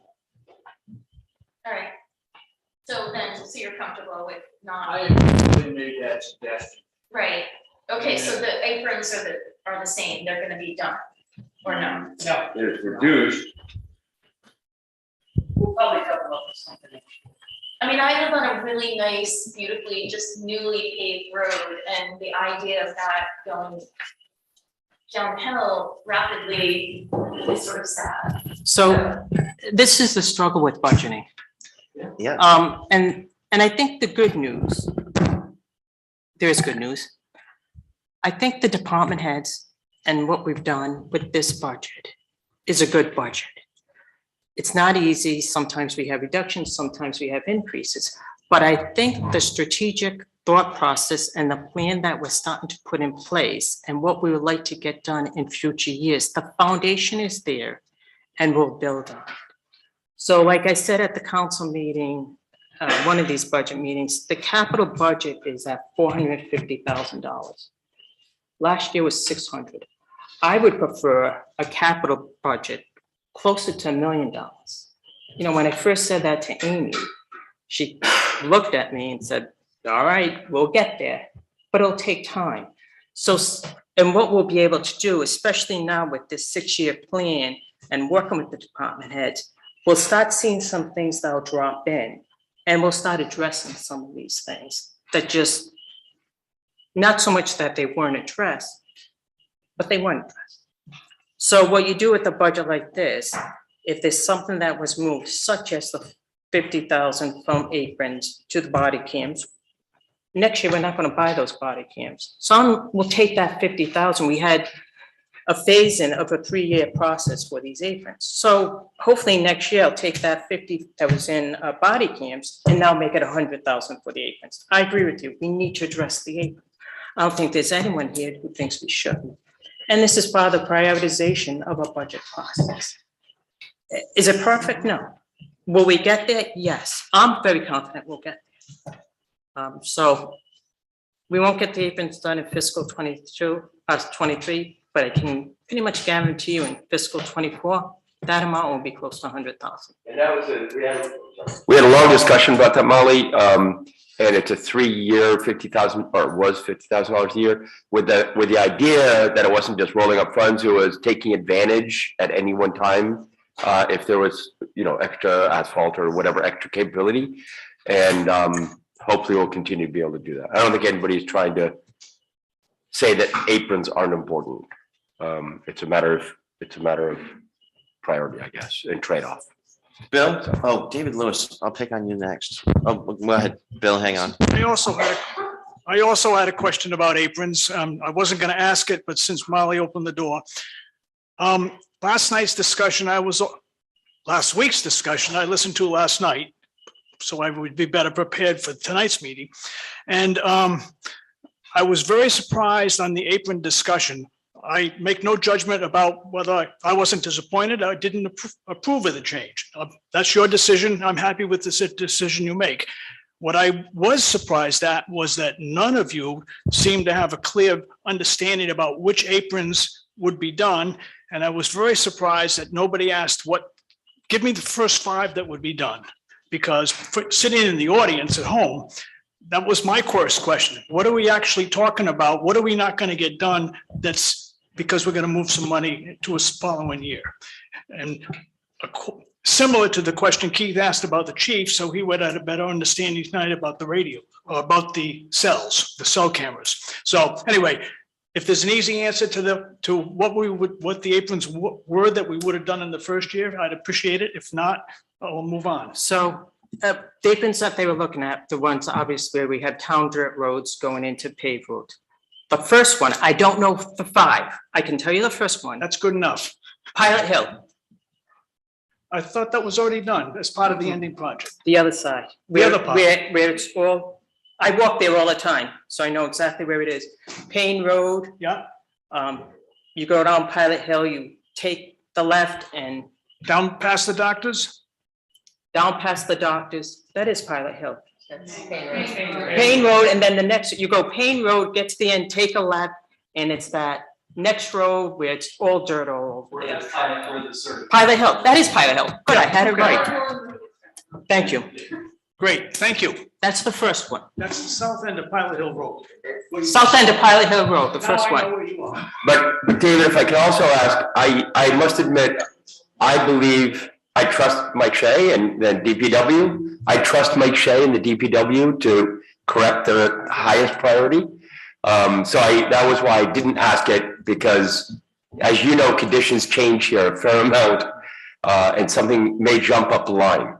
To be sure, I absolutely do trust that individual, as I trust all of our lead people that have been here for long periods of time, regardless of their position.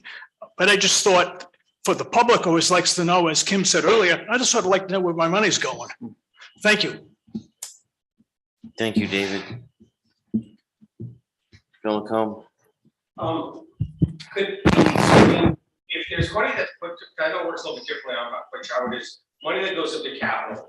If there's $100,000 for labor and capital, and either half of it gets spent, or for some reason it isn't able to be spent within the time, is that just carried to the next year? Does it go back up? I mean, what happens to that?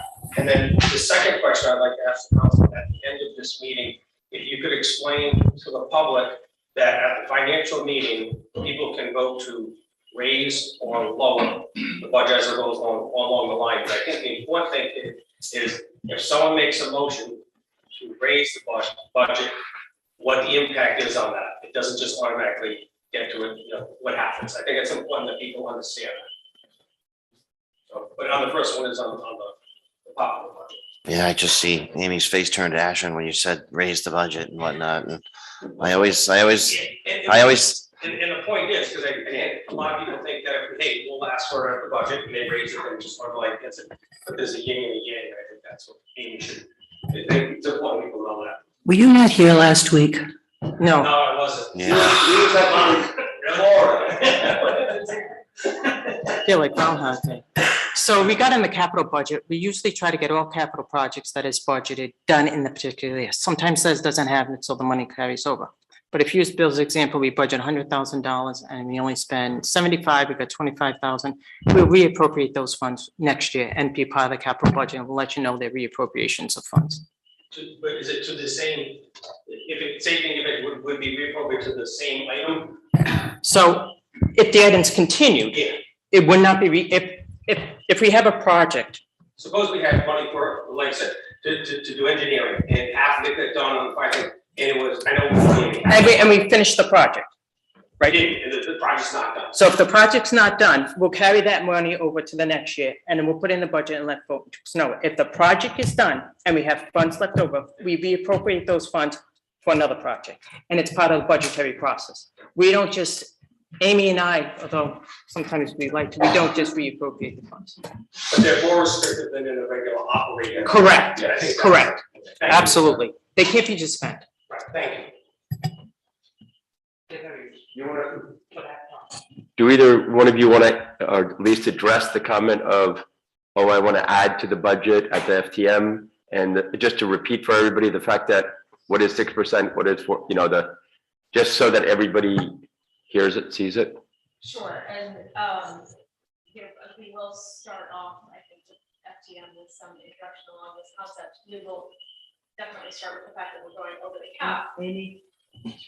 Sorry. I think it's really, This is important. I think it's really important people hear this, or at least have the opportunity to listen. So we will definitely start off with that concept because first of all, we want people to know right from the beginning that this is a budget that proposes going over the 4.0% cap. I think it's 6.1%. My pages are over there.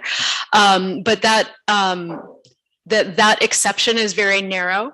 And for us this year, that's related purely to additional debt service that we're bringing in. $273,000, and that is the only allowable amount by which we can go over the cap. And that means that if somebody wanted to increase funding for a particular expenditure item, it must come from somewhere else. We cannot just say, oh, we'll go to 6.3 or we'll go to 6.7 and we'll just tax for it. That's not allowable. Under the Department of Administration's rules for going over the cap. You can't just go when you like, you need to meet some very strict criteria. So people need to keep that in mind. And I think the council has felt that constraint throughout this process, and it will be challenging at financial town meeting. From a procedural standpoint, we always get that question of if I do want to make a suggestion at financial town meeting, do I have to identify the offset? And I don't think we can ever require people to do that. If they have an idea, it's always helpful because we are working with a ceiling. And that's always a little bit of a dance that we have to do. So if you do have changes that you're thinking about proposing, it's always helpful to bring a suggestion. But that's a process we'll have to work through as a group that evening. Thank you, Amy. Go ahead, Sven.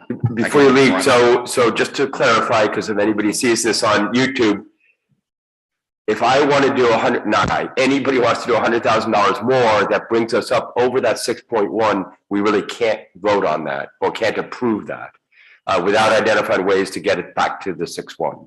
Exactly, without staying within those tax guardrails, yes, and realistic revenue budgeting.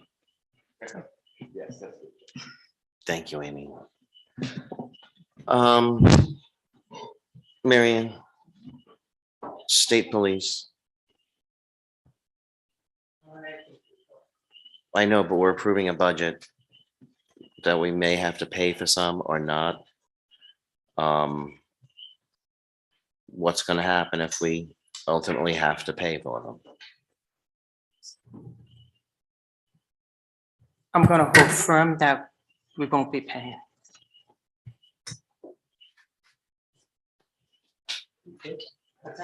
What did you say? Firm that we should not be paying for the state police. I know, but I think the state's also holding firm that they're not gonna send them out here without us paying. So I think we're at a little bit of So if the council wants to budget something, appropriate something, by all means. well, what's the number The last number I heard was 45,000 for what? for one state trooper. They'll pay for one and we'll pay for one. Well, I think we're at a stalemate with the state, apparently. The only way we're gonna get through this is through the legislative process, if at all. And you know, we're working on that. I know we're working on that, but And we're working with our lobbyists on that, and we're working with the two representatives. on in that. the meantime, this is all gonna be overtime, we've been told. Correct? That is gonna be, in order to get state troopers out here, it'll be on overtime. We were told 45,000 for state trooper. I understand that, but that's in addition, like, how many, That's not in addition. That was the number they came back. it's with. 45 for two. No, it was 80 for two and about 45 for one. Okay. How many people have, how many applicants for the CSOs have come in? Matt told me, I don't remember off the top of my head. I would have to, he's interviewing for those.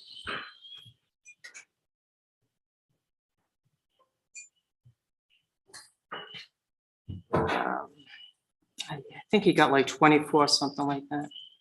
Let's see. Yeah, 24. 24 applicants? Mhm. So, are those hires or? How many does he need to hire? I think he's hiring 8. 8? Yeah. Okay. My only concern is that as we go back and forth with this, the clock is ticking, and if that's gonna be overtime, then the pool of overtime personnel that are gonna be even available are getting smaller and smaller by the day, and our police chief cannot plan his summer knowing whether or not he has 2 state troopers coming. And it's already almost May.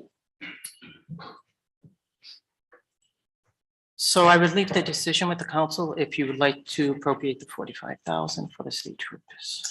And I will continue working with representatives and our lobbyists.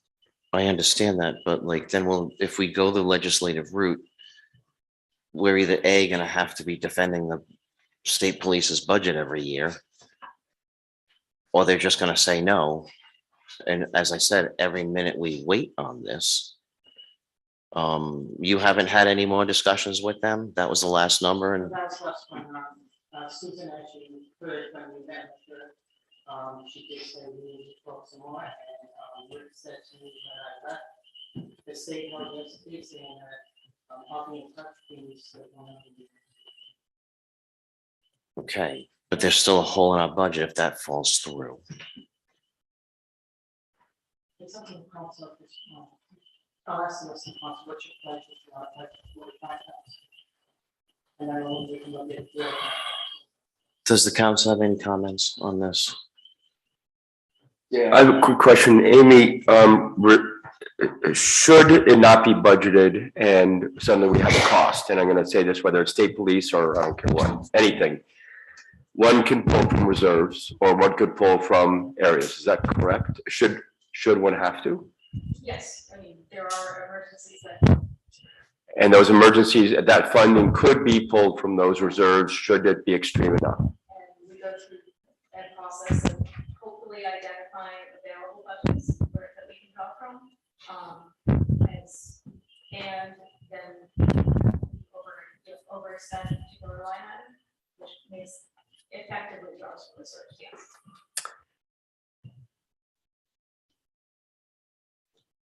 So I guess my feeling is that I'm comfortable not having nothing in the budget under that line item, which I believe, well, it just says state police coverage. I hope we don't have to spend any money on it. And I hope our state senator, our representative, police, state police, everybody can support state roads and the towns in the state the way they do for every other town. And I understand the concerns you have, I get it. But I'm still a little bit at a loss as to how we're suddenly not being supported. And I understand communication and timing and all that, but still it's a little bit of a conundrum. Yep. Keith? My issue and concern about this, you know, to the extent that you can leave aside the budget issue in a budget meeting, is sort of what's the end game? You know, like we've established sort of our battle line. The administration has established its battle line. So essentially it's sort of, how are we gonna, you know, what's our strategy gonna be? And I think given the amount of public attention that this has gotten, it doesn't make sense to sort of talk about what our strategy might be, because my bet is someone's watching to say, oh, that's what they're doing. So whether we, you know, grind this out in a closed session with hopefully the forbearance of the community that we're, you know, that we're representing them on this, or whether the council anoints a couple of people to, you know, with our lobbyists to sort of please just go and figure this thing out. I'm comfortable either way, but I just I guess I have jokingly the disadvantage of having been in a lot of these situations over the course of my life where I happen to think that our position is abundantly just, and I could go through that, and I support it. But I also see very clearly that the administration has adopted a position that it doesn't appear prepared to deviate from. So you do get to a point where it's all about how do you figure this thing out? And I guess I would like to have a sense of kind of the if this then that of this issue sooner rather than later. Not that you can predict these things with any kind of certainty, but sort of if they do this, we do that, or our approach is going to be to go to this person to have this conversation. I think it's really important to sort of figure that out and make sure that we're all kind of rowing the boat in the same direction. So I think another week would be helpful. I guess where I'm falling on this, it's 12 weeks. They work 2 shifts a week on the weekends. So 12 times 2 is 24 shifts. And then the second one's another 24 shifts. That's a total of 48 days, okay? 24 each officer. I'm gonna say state troopers maybe work 200 days. I mean, if the average person at a 52-week works 260, maybe it's 200, maybe it's less than that, but not much. Comes to about 12% of an officer's full-time position with the state police. If we take that same metric and gross it against all the state troopers that they have, the percentage is going to be less than 1%. It has to be. So I don't mind hanging strong on this, at least for another week to 7 days, based on some of the conversations we had yesterday at the State House, and based on some of the conversations I have since had with our lobbyists.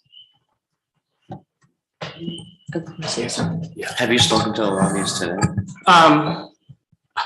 No, I called and left a message about something else and I haven't heard back. Oh, okay, no, I'm just, because we all kind of had the discussion yesterday. Yeah, and that's why I said yesterday was just yesterday. I will say I didn't feel as confident as you seem to have felt yesterday talking to our representatives about it. But I don't want to, I guess that my strategy, negotiation strategy is out the door. I have a thought for this year and a thought for future years. So I really would prefer, let me continue to work with our lobbyists. Let me continue to work with our representatives. so you're saying you need a week? Because I think we need an end time on this before it's go time. Because, so that's into May.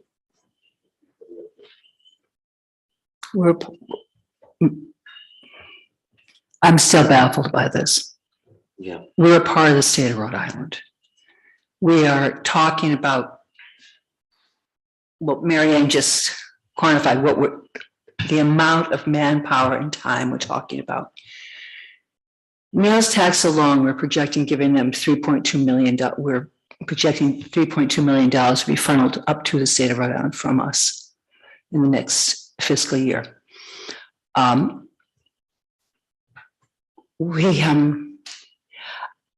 don't even know why we're talking about this. This has happened before. This has come up before. And once this is over, once this happens, it happens. They're never going to go back, ever. And I think that anybody's delusional if they think that. And I Andre, didn't think, I mean, I personally don't think they're ever gonna go back. I just feel as though that they're, well, you know. You've more than abundantly made your point. I don't agree with you. Yeah, I know, and that's fine. But in the meantime, as we talk about this, we have a police force that can't set their schedule for the summer. And that's my concern. That's what I'm gonna, that's all I'm gonna say on it. If we're taking a pulse of the entire council, my line is drawn in the sand too. I think it's undebatable that the state police should be here at no cost to the town. Thanks. Yeah, and I think we're abundantly clear on that. Can we create a separate line item under police for state troopers and leave it empty just in case we have to fund this? Because I don't, my other fear is that the money comes out, the money, if we have to pay, is gonna come out under the, of his already existing budget. And I don't want to see that happen. Can I give one more comment, though? I think we talked about something else, because that's the state, just so everybody knows, the line item that Andrea was referring to is in the police department. You're asking to get it out of there, so it's allocated from somewhere else. That's What's in there? What does that say? Well, right now it's 0, but it was 85 and it says state police coverage, but that's in the police budget. And 0. Right. I just want to make sure that if we have to pay, that it does not come out of the existing police budget. Right, okay. That's all. Let's come back to that one. I think that idea of a timeline, Marianne, and I think the idea of the timeline is important, 1, to resolve, and 2, to let the chief plan. Andre's been very clear on that. I think it's a good point. If it's May 1st, it's May 1st, or whatever the date we pick. I think we all heard our state senator, Susan Sosnowski, and by the way, I think everybody knows we're going to get a new state senator. Well, high probability we'll get a new state senator. She offered to sit, and I would hope you and the lobbyists and anybody else who should go can join that quickly, because she seemed to be very ready to help. So hopefully we can do that, but I think there is a timetable that we got to draw to. Molly? Thanks, Molly.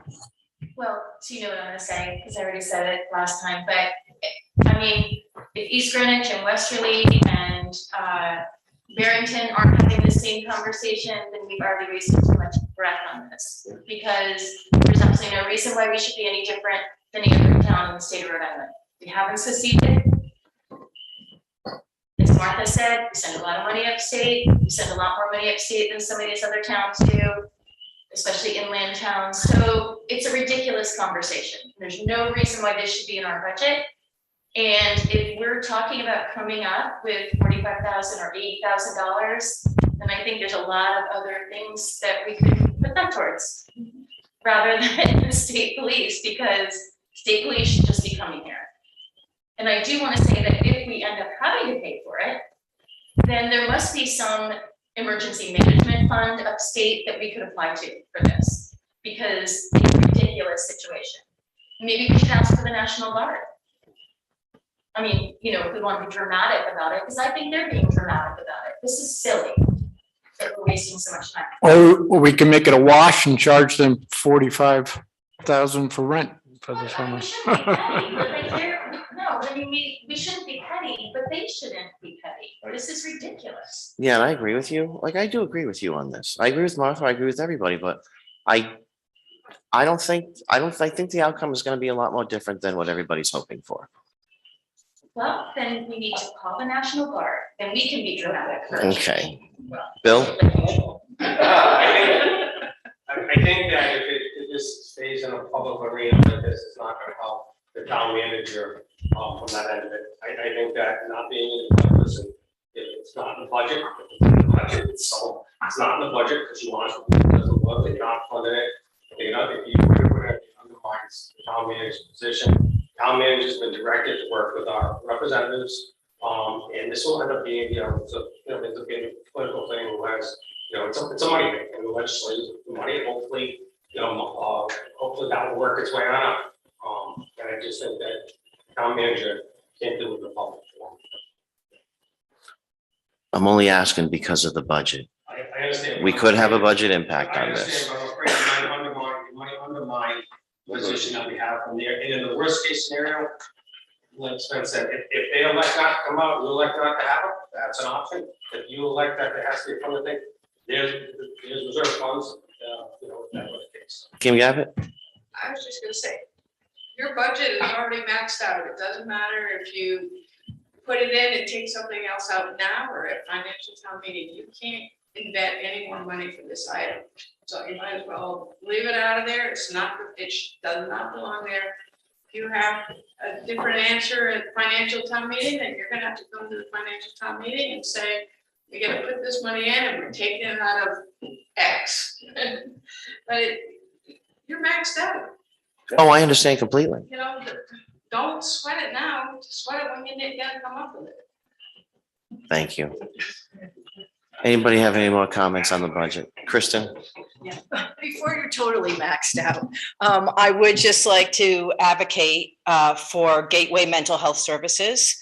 They have received town support for many years in a row, and they're not budgeted this year. They come every other week to the medical center and offer free consultation, free counseling. No doubt about it, they've saved lives. We've had people on suicide watch. We've had people in terrible situations. We've had people that needed to get connected to their counselors and get back on their meds. And I say we because I volunteer with the medical center. I transport people often. So I am part of that sort of undercover team there. You know, even $500 Not makes. undercover anymore. Yeah, I know, right? Sorry, but I didn't say anybody, right? I didn't say who I went off with, right? And I'd like to thank the chief, helped me out with that. You know, he's also on my undercover team. So I would like to advocate for that. They come every other week. It's free services that they provide to the people of this town. And while you're looking at that, the domestic it's under community support, I think.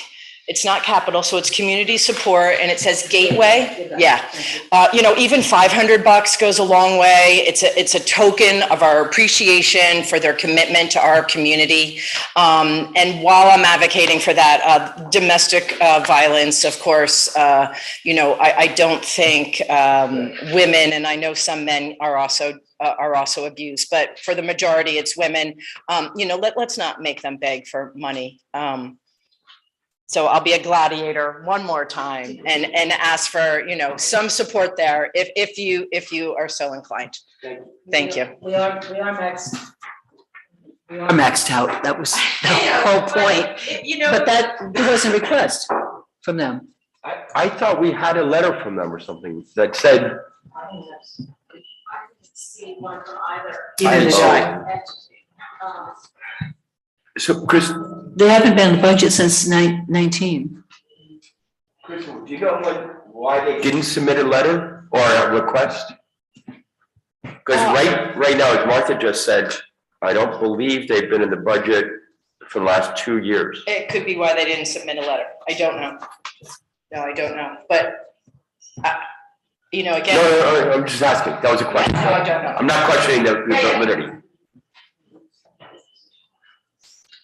We don't have a letter to act on, so We don't have any money either. we don't have any money. I thought we were going to be out of here like 15 minutes. Any more comments on the budget? Yeah, I thought we were hoping to, discuss senior advisory council, we were thankful that we did get, although what we asked for wasn't granted, we're thankful for the funds that you did, approve for us, but there was discussion about possibly the Department of Human Services being added to the town. Is that something that you can discuss? Yeah, that did happen. Yeah. Okay, so that has. Yeah, it happened on the first budget hearing, and it's located on page 8. And that will be a full-time position? It doesn't start, it'll start somewhere between January and March based on the budgeting, and it will be a full-time position, but it's not starting until January 23, somewhere between January and March of 2023. Okay.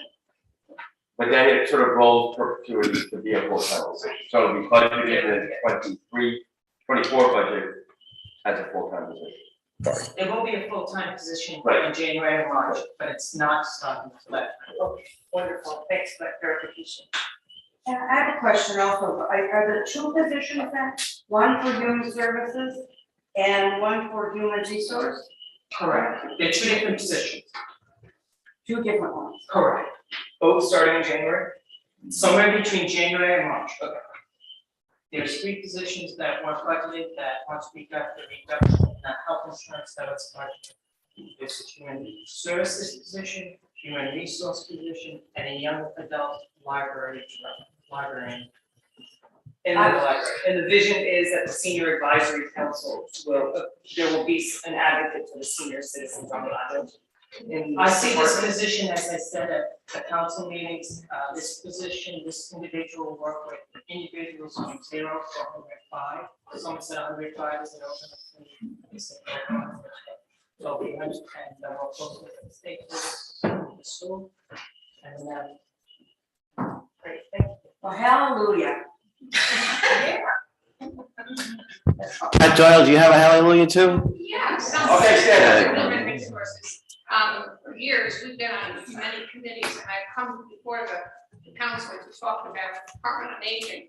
And I never realized that there are few, if any, towns in the state that don't have specifically human resources is a position for birth to 100 and whatever. But we don't have, I had to call Jamestown last week on a school-related thing related to our budget. And I was talking to the director of finance there, and I said, is the person in charge of your Department on Aging? And she just was ecstatic about their program in Jamestown. She said, well, we have 1.5 people. We have someone who's head of the Department of Aging. That came out of the rec department 5 years ago.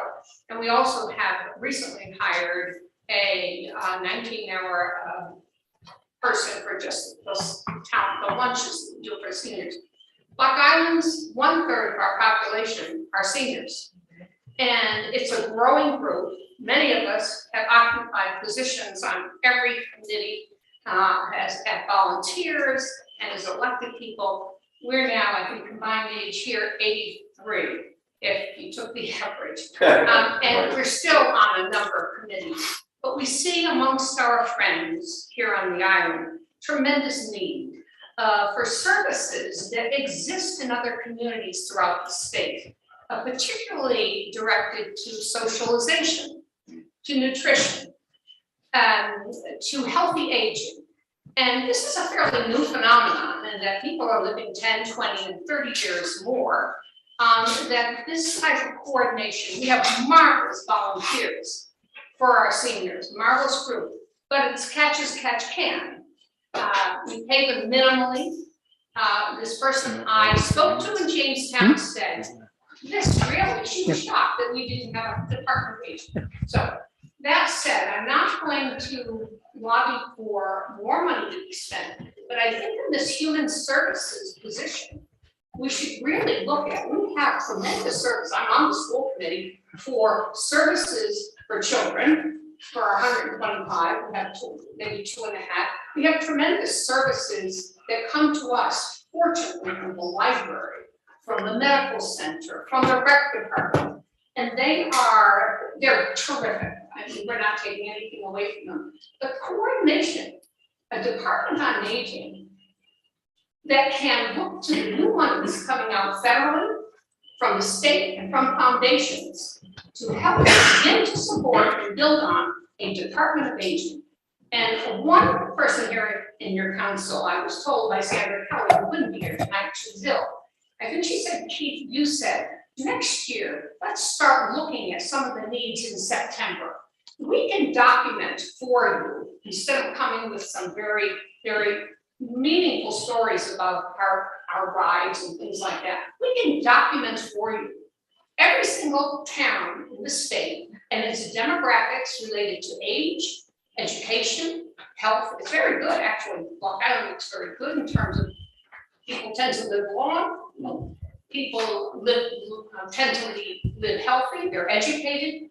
But I think that sometimes those good things have hurt us. So we should commit ourselves to looking, as we talk about departments, that not just as human services from birth to 101, a Department on Aging here on Block Island that would somehow bring in those experts throughout the state. This gal from Jamestown said, I would send over, we have a dynamo of a person, and I know what their budget is too. Now, there are 4,000 inhabitants in Jamestown, we're 1,200.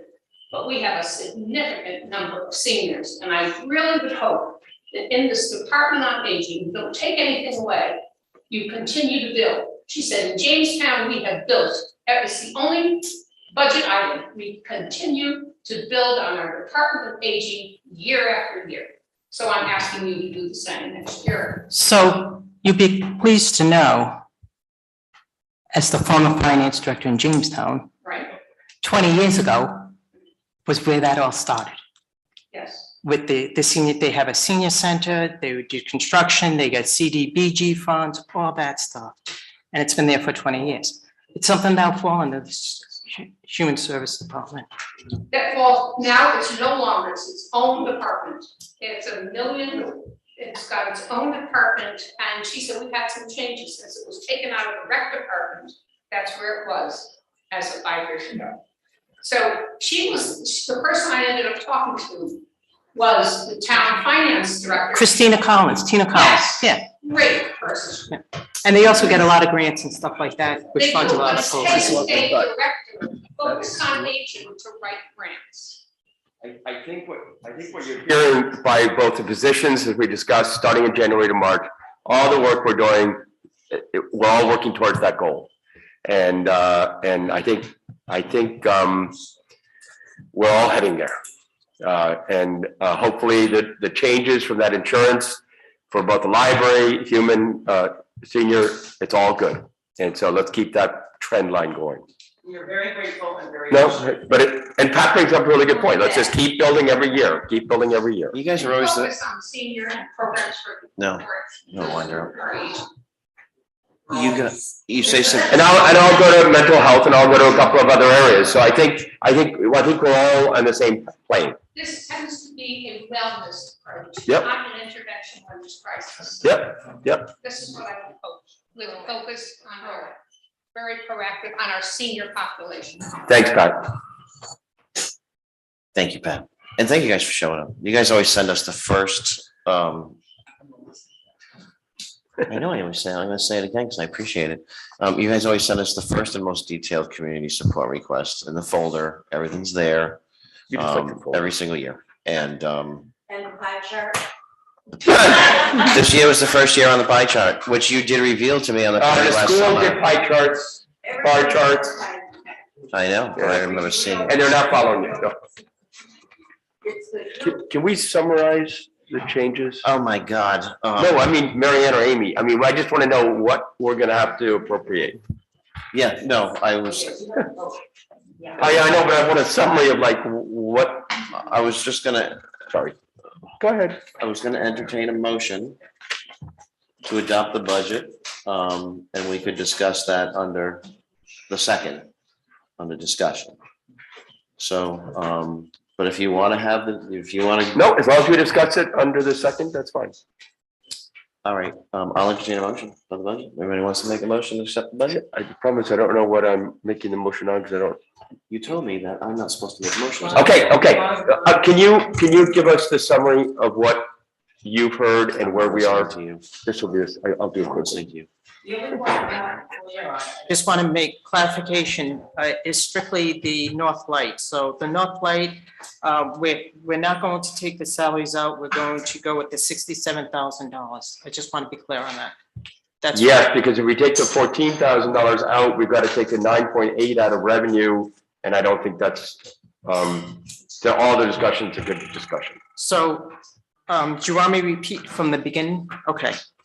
So as I understand it, what has happened with the budget is $25,000 additional funds, we're talking just the operating now, was reappropriated to the fire department. Yep. The reductions that were made for that reappropriation include $5,000 from the medical center, $10,000 from technology consultant, and $10,000 from replacement equipment with the technology. Get into the capital now. $20,000 from harbor electrical work was reappropriated to repeaters, radios repeaters, we'll call with the fire department. An additional 20,000 was also reappropriated to the fire radios and repeaters to the tune of $20,000. We reduce cameras in the police department by $20,000 to make up that difference. $50,000 in aprons was reduced and reappropriated for $50,000 on body cameras for the police department. Then, as it relates to the North Light, $52,000, which we'll refer to as infrastructure fund from National Grid easement, $15,000 for additional, remaining bond issue appropriation for the North Light for a total of $67,000. As I understand it, that's everything. Amy? It was 5 from the It was medical center to 5,000 fire. from the medical center, 10 from technology, and 10 from technology replacement to make the 25,000, which was reappropriated to the fire department. Anybody have any misses? Amy? Just a technical modification. Mary Ann identified the 67 for the North Light. When it comes to the budget amendment, you're actually only amending the budget by 52,000. Because the 15 comes from a different source. So you're increasing North Light capital expenditures by 52,000. You're increasing our revenue line item transfer from infrastructure fund. Thank you. 52,000. The total project will be supported at 67,000. You want to make a motion? I think we need to make a motion to amend the budget first. And then we can make a motion to adopt the amended budget. Is that what? No, I think we can make a motion To for adopt, what was presented and added 52,000. I'll do it. go ahead. I make a motion to adopt the Town of New Shoreham FY 23 General Operating Fund and Capital Budget with amendments as stated by the town manager for approval and presentation to the FTM.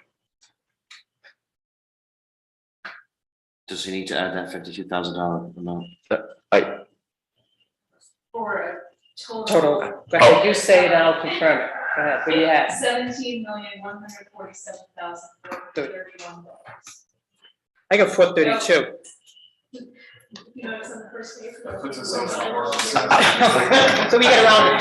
So, I'm sorry, Amy, just to make sure, because it might says 095, 17 million, 432. 432, really? $17,147,432.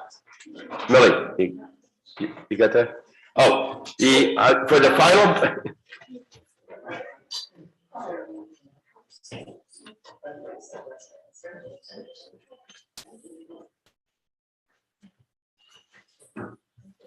Thank you, Amy. Thank you, Millie. So,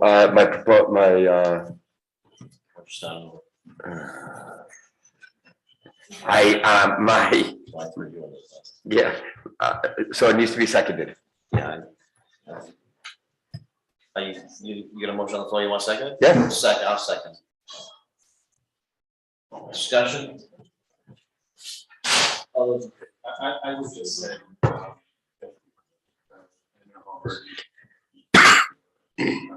So, and put up with our pushing and pulling, so thank you for your information.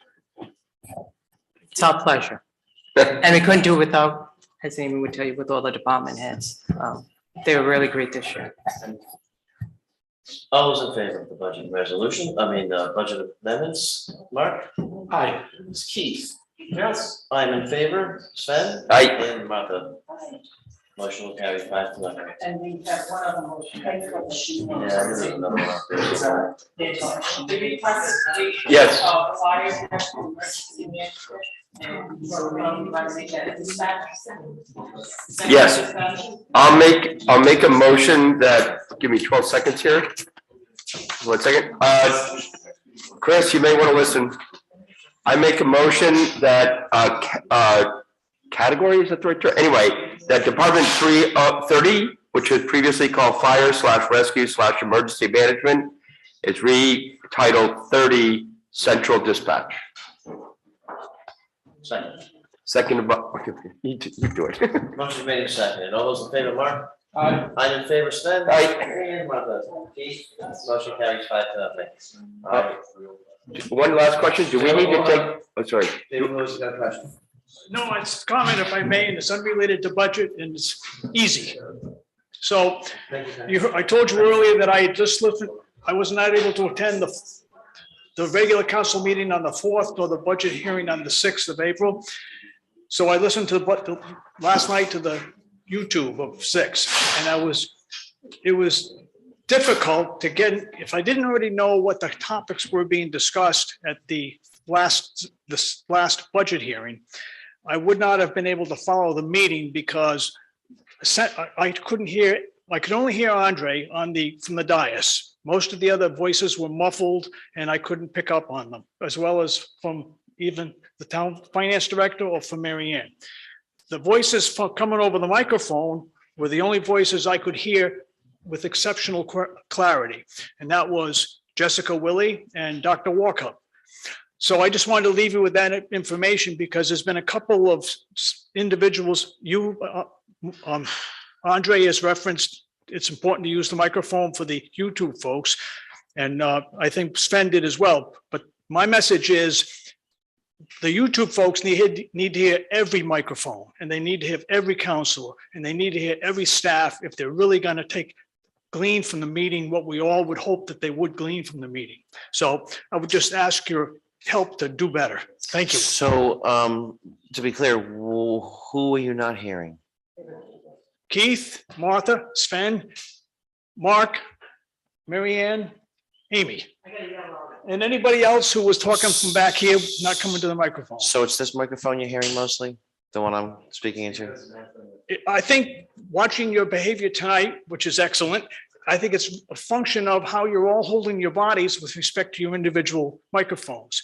You notice I moved my position permanently from there to here because I'm trying to find a better place in this room where I can hear.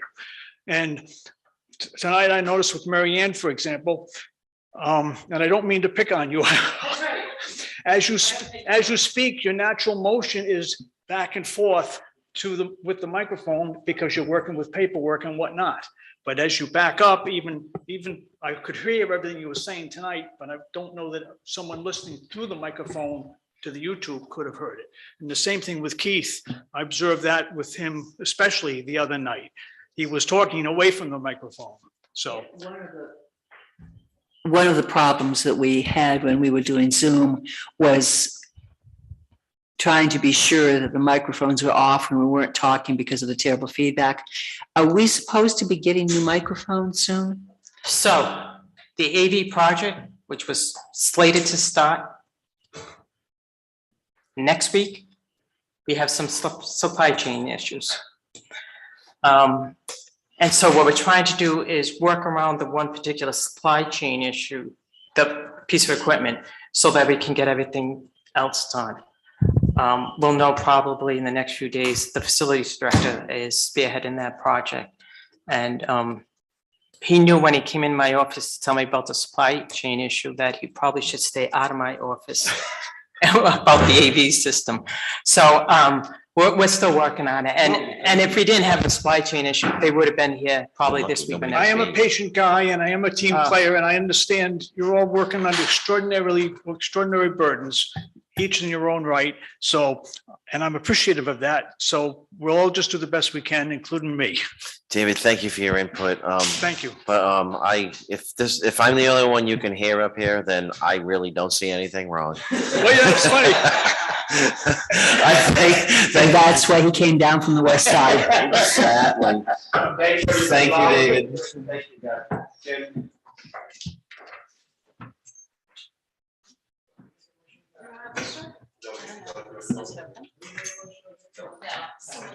I'll make a motion to adjourn. Second. All those in favor? Chris?